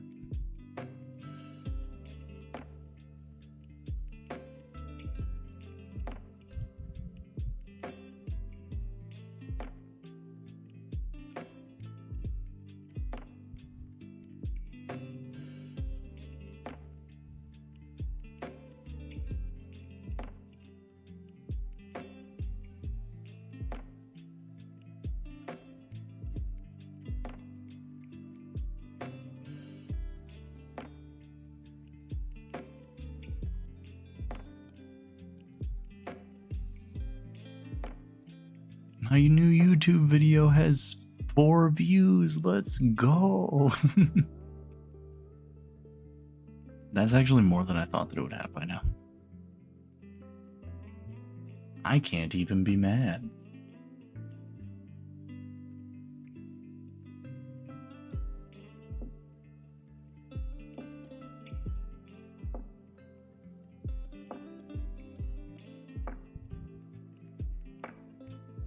My Siren Head video continues to be my most viewed video, like week after week. It's crazy. Yeah. Like, okay, let's check top videos in the last 48 hours. The Siren Head one, in the past 2 days, got 12 more views. 12 more. Like, that's insane. Hold on, I gotta check the watch time on that. Average view duration? 10 minutes. Which, okay. I know that 10 minutes of an hour-and-a-half long video doesn't sound like much, but that's actually insane that I'm able to hold people for that long. That's crazy.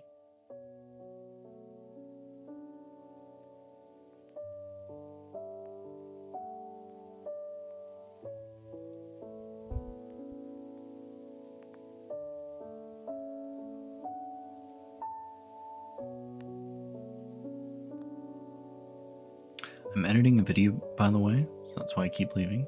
But I was going to say, you look cute as heck. Goddamn. Thank you. I was watching Ariana Grande makeup tutorials. Not like the whole thing, but like the brief part where it's like marketing related. And that really helps me establish a passive glow to my face. Either way, thank you for the compliment. I appreciate it. It makes me feel happy.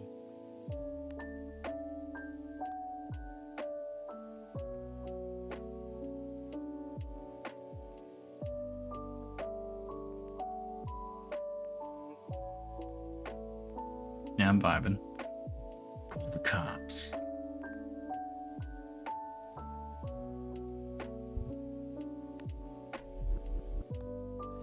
Hey, yo. A new follower in the building? Bony Shark?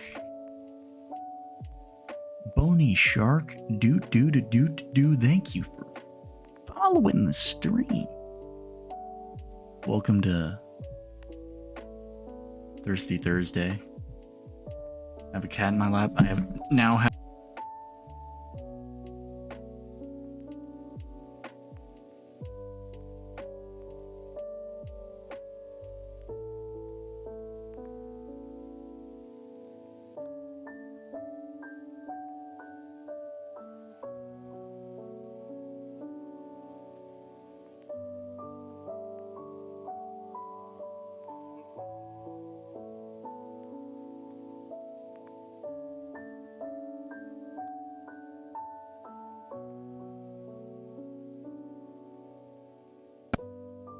hello again.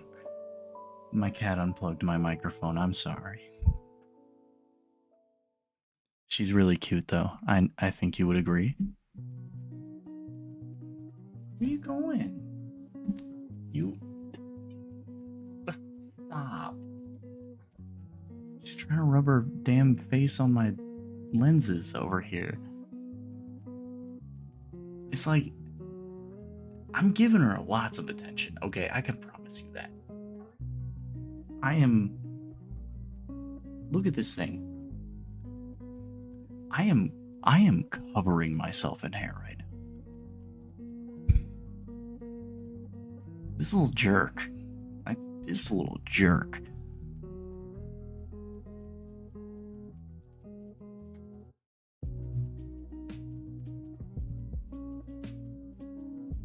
So needy, but so cute.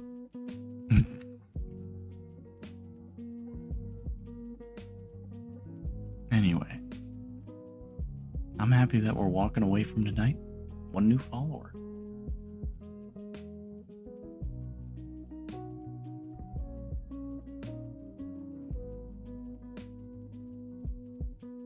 That was my brief, like, Tiger Woods-esque celebration.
It's weird how the Siren Head video just keeps picking up views. It's very weird.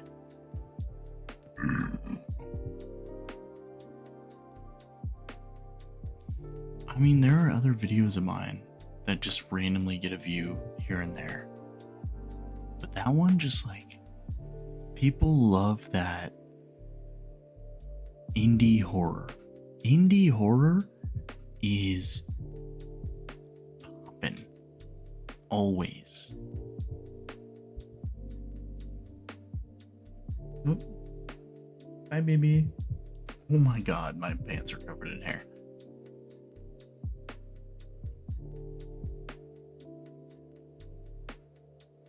So is my microphone. So is my desk. So is everything that I have here. It's fine. We're doing fine. Hey. I love that you can see her in the background get up on that little box.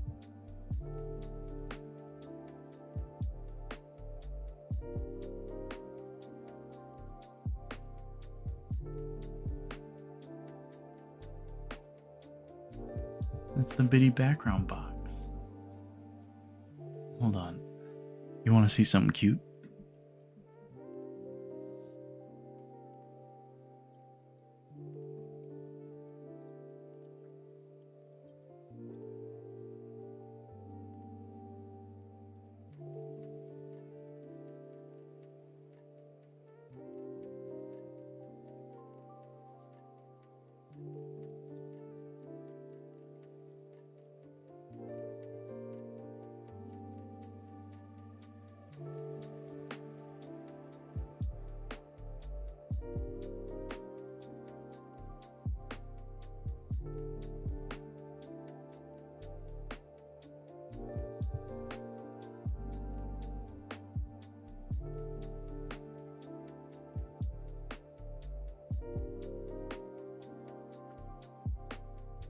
Alright, so what did we learn? The autofocus does not work at distance. It just doesn't. It just doesn't. That's fine. Now we know.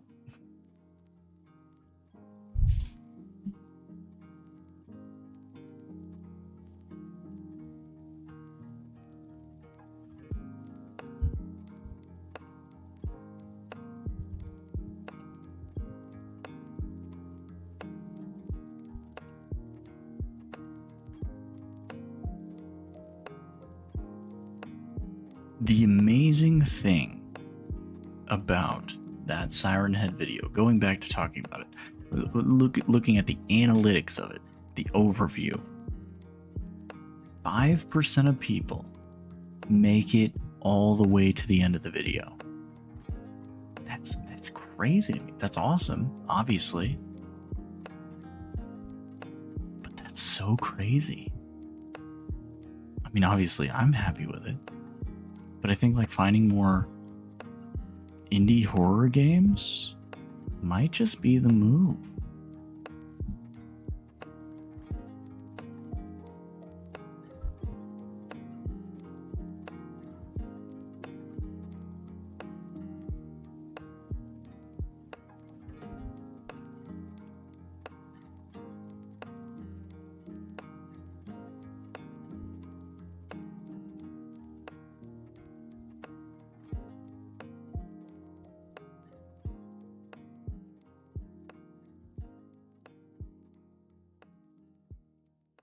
Spent a lot of streams just sort of talking about like, what do my analytics look like? What am I doing? Giving you guys all an inside look on the different stuff that you can look at. It's pretty fun.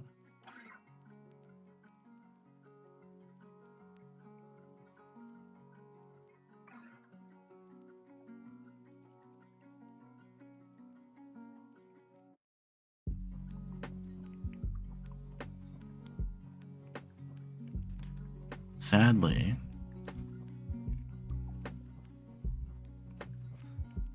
I will say, stream's going a little, you know what I'm saying? We're getting to that point in the night where like, I haven't really done much this stream, but we've done a little bit.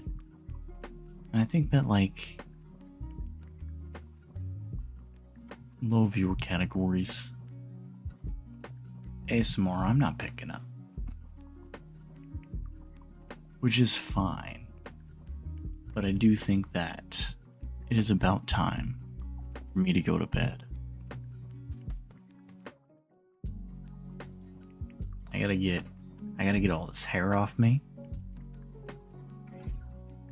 I gotta start getting comfy.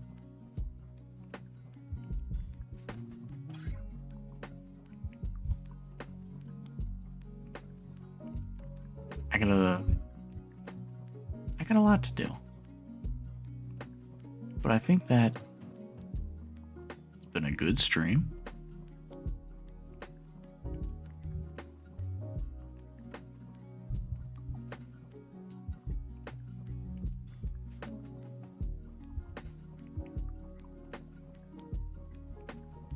I think that we're all a little bit tired. And of course, thank you for watching. Kind of really played it out with the music, but I wasn't done talking. Thanks for watching. If you enjoyed the stream, I hope you tune in for the next one. Got a new follower on the night. Learned a lot about marketing manipulation. That's always good. I can apply that to the real world. I'm gonna do some evil shit. No. But yes, alas, it's time to go to bed. And so I bid you farewell. Until next time. Get some good sleep. Have some good dreams. And best of all, tune into the next stream. Check out my YouTube, check out my Twitch. Cross promotion. Those are like the two things. Maybe we start having discussions about streaming on YouTube or something. I'm not streaming on Kick. Unless, like, a lot of changes happen. But yeah. Time to go to bed. I've rambled for long enough. I'll see you later. Everyone, good night.